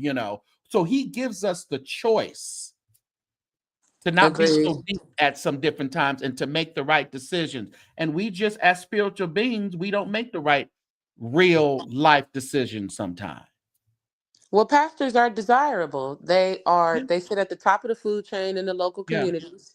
yeah, They get majority of the people's money. You yeah, drive the best of cars, you live in the mhm, best of houses, yeah, you wear the best of clothes. People gonna give you a certain level of respect simply because of who you are associated with and who you're attached to. mhm, So her desires are not uncommon. It's just, right. he chose to get somebody else. Did she repent to the wife? Why would she do that? That's his job. He's married to her. Okay. They both was running the same race. Just the wife got chosen. She didn't. So do you think well, people say that it is like, even with the Benson thing and Larry, I'm like, you can go repent and do all that stuff too. But at the bottom line, I mean, does it matter? No, she don't need to say nothing to the wife. Leave the wife alone. If you're gonna back off, you need to back off completely. Don't get messy. Going to the Yeah, wife is messy. I think so too. Yeah. Yeah, I understand where you're Absolutely coming not. from, I mean, I want to be right. Since you want to be so clean and so repentant. No, going to the wife, because the wife ain't gonna do nothing but say, listen here, Jezebel, get the hell out of my face. Right. You might get smacked. Before I rebuke you, and not the Holy Spirit, but with my hands. Yeah, But both, I guess, flaunting, I could see that, but both women are equally beautiful. They look just alike. they really do. They really do. Especially when Maggie is really dressed up. They are just, Yeah, yeah. they look just alike. No, Lovey hasn't taken accountability for his actions, which is what I said earlier. I told y'all. Yeah, I think he made a video. I didn't listen to the video, but I'm sure it was just flowers and tulips. I don't think Facts. it was, I don't think, probably wasn't anything that really spoke to the situation. Yeah, because they're at a place, he's at a place where, like you said, I mean, the church is going to be full. It was full the day after the New Year's Eve service. Well, the wife, there's no way you could tell me she didn't know about this chick. Oh, absolutely not. She knew. She knew. I would be surprised. I mean, like completely flabbergasted, especially if the wife is holding his phone and she has a picture of this woman. She knew about this woman, but Mhm. she already knew what the plan was and she already knew she was going to be chosen. Yeah, The she other was looking one, at the you big were mad picture. because you were on the outside. Yeah, yeah. That's But I what they believe, do. yeah, but I believe Gigi, she was on the outside, but she knew exactly that well, I think she knew even in year 1 or 2 that she wasn't going to be the pick. I believe that. Well, It yeah, when just, he started falling through on his commitments, yeah, that was your big huge. It wasn't even a flag, it was like a blimp. yeah, yeah. And Yeah, I don't he know what started she is. falling through. Yeah, I don't know where she is spiritually, but I've watched Have you been to Maggie's page? Uh-uh. Oh, she's like the mother of the church. Oh, well, of course. You Yeah, got to she's, be I mean, dealing with laying somebody like hands. Logan. I mean, laying hand. I mean, the total what Lovie needed for the church. For sure. I And can it, see that. Gigi, it wasn't never gonna work, baby. Yeah, I Never gonna work. Mm-mm. that is something that a lot of people have to come to grips with. You Mm-hmm. might really love a person, Mm-hmm. but you might have to choose the wiser. Yeah. That's a conversation that we don't have a lot. Sometimes the person that you physically are most attracted to, the person that has the aesthetics that you desire, Yeah. is not the person that will be able to handle the mantle that God has placed on Right. your life. That's And a you tough thing to be and you in. want it, you think you, but a lot of people can't handle that mantle. Oh my goodness. Mm-mm. You think you can, you want it, you like the glitz and the glamour of the mantle, but you're not, you don't have the hands, you don't have the heart and the soul and ability to carry it. Facts. You It's just don't. hard to And be married to some of these ball players, yeah. and I'm not talking about the women.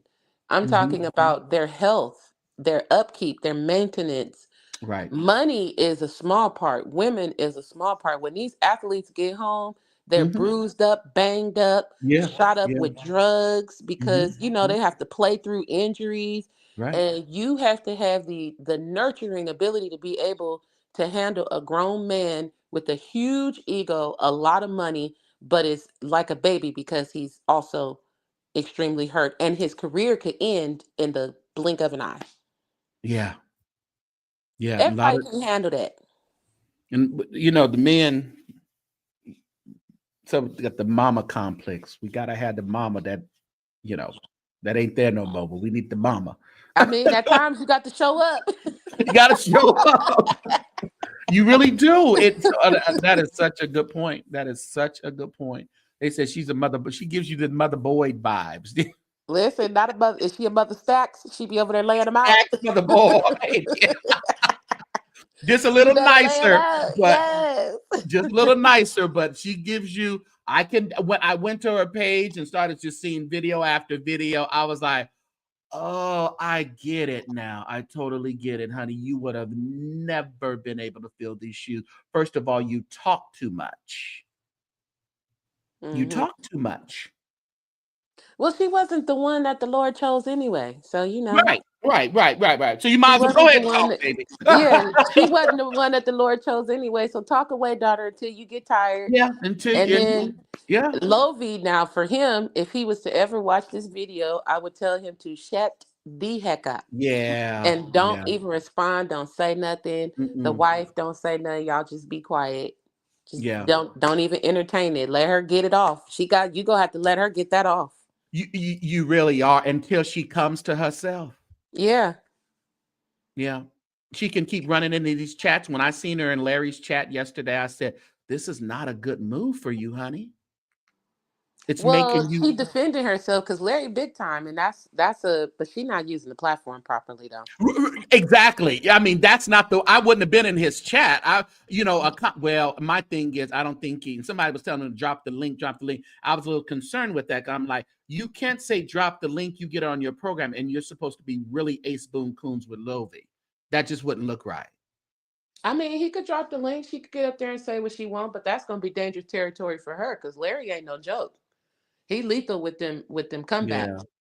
yeah, yeah. You get up there and find yourself in a worse space than you were before. Yeah, I think Larry was kind of in a kerfuffle. He kind of mentioned like, "Oh, she can come up," but I don't know if the link was ever dropped or anything like that. I was really just listening and doing something else. So I don't know if he actually dropped the link.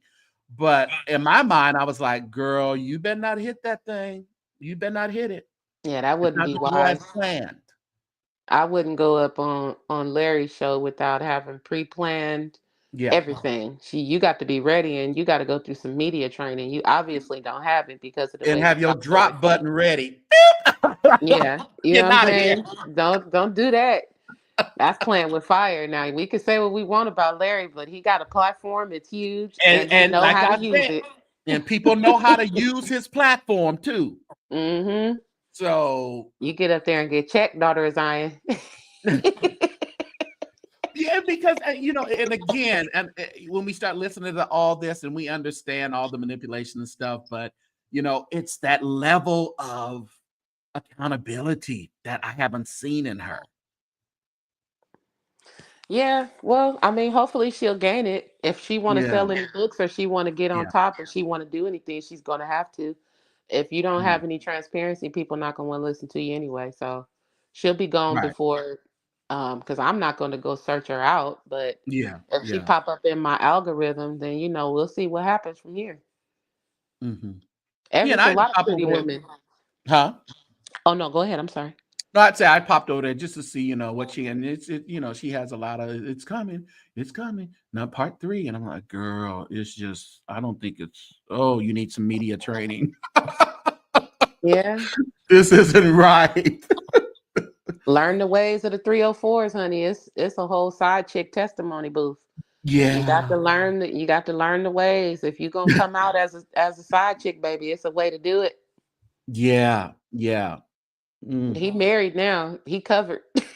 That's what I'm saying. And And you're you're just out uncovered. here with receipts of the past, receipts of the almost present, and it's like we understand it and we see him and we believe he gave him to he wrote you that. But again, she shows certain parts. We want to see your full conversation, babe.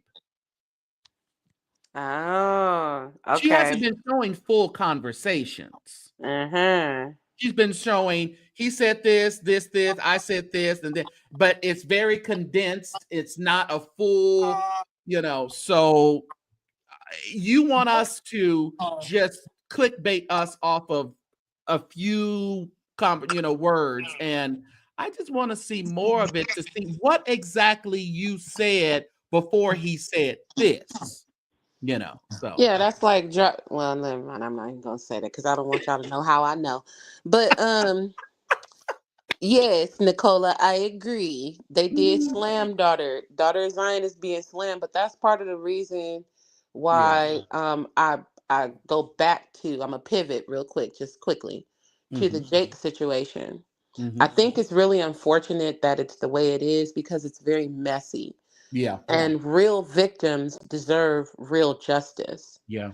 And I just really hope and pray that this man, who I call Prison Bay, I hope that he really has a proper end game for this because he has real victims.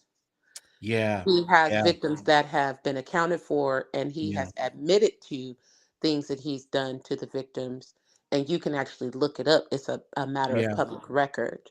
Hmm. So when somebody wants to step out and speak about these things, i.e., a Gigi, it's Hmm. like sometimes we get in the comments and we beatbox them up. Yeah. And it's like not everybody knows how to identify an attacker. Yeah. Not everybody knows what a serial killer looks like. Not everybody knows what to look for in a person. Everybody's not schooled on what a narcissist is. A lot of people throw that word around, but they don't even know what the word means. Yeah, it's the word of the century these Oh days, my I God. think. You don't know, you don't even a lot of people have never studied human behavior. Yeah, yeah, So you telling people you should have known better and you should have this and that and you should have yeah, well, who are you to say that just because you had your heart broken 15 million times? I had good men that wanted to take care of me. I right. finally ran into a con man. My bad. Still bad for 90 days. My You know what freaking bad. I'm saying? My bad. Listen, that one Magic said, well, everybody got to go that way sometime. It just happens. It's just how it is. You know. Chris, let me get off this. Thank you for Bye. coming up, Leah. I appreciate you. All right, bye. All right, man. We always enjoy Leah. Thank you, Mari and Courtney, for coming through. Mari and Courtney just faded away with the wind, just kicked themselves up out of here. Okay, all right. But I appreciate y'all. If you didn't see the whole live, I said Keisha just came in. we did a whole live. So you got to red ball it back and check out what we're talking about. Listen, it's easier said than done, but send a message in the battle. Saint Lucy. I'll tell you, I'm just saying, I mean, girl, you can go ahead with it, but at the end of the day, I think she's going to be deemed an obsessive and a stalker. All these part 2s, 3s, 4s, 5s, 6. You can do it, and it's your truth. But just know that people are going to have an opinion when the story gets old, because stories get old. The shelf life of a lot of these stories, they pass with the wind. So it's just what it is. It's just what it is. They just said Lucy and let loose her and let it go, baby. You know, it was 20 years ago in undergrad when my English 101 professor talked about that word. Yeah, I mean, we probably called it something else back in the day, but we didn't have the old narcissist word that we have now. But it is what it is. All right, everybody, I appreciate you. If you did not get a chance to support the platform, will you do so right now? You can do so by there's your handles for Cash App. Make sure that you are a good supporter of the channel. I appreciate the dedication and the support that you all give, the most of you give. And if you aren't able to give anything monetarily, your views, your subscription, and your likes are just as good. But we appreciate those of you who go the extra mile and send super chat, super stickers, gifts, the gifts when I'm on Vertical Live, and even right now, those of you who will sow a Cash App, or those are 2 Cash Apps that we use. And we also have our PayPal as well. So I appreciate you. Thank you guys for coming through the night. I am tired. I'm tired, not really tired. I think I'm going to go and do what we did the first of the year. It's time to get up. It's time to do something. It's time to do something. And it's early enough. So I'm going to do that. Thank you, JP, for hanging out. Thank you for coming through. Very suspect. Yeah.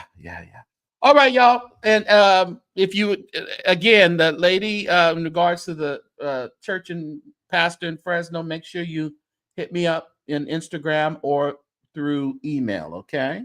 All right. Just hit me up on there and we can see what's going on. We don't want nobody to be manipulated. All right. So if it's legitimate, let's talk about it.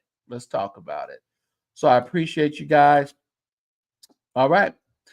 Getting out of here, y'all. Yes, we are.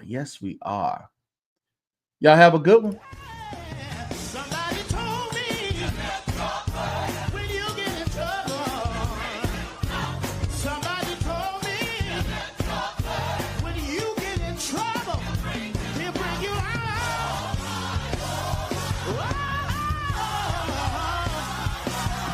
He'll bring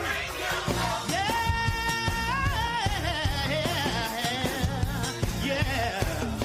Somebody told me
testimony.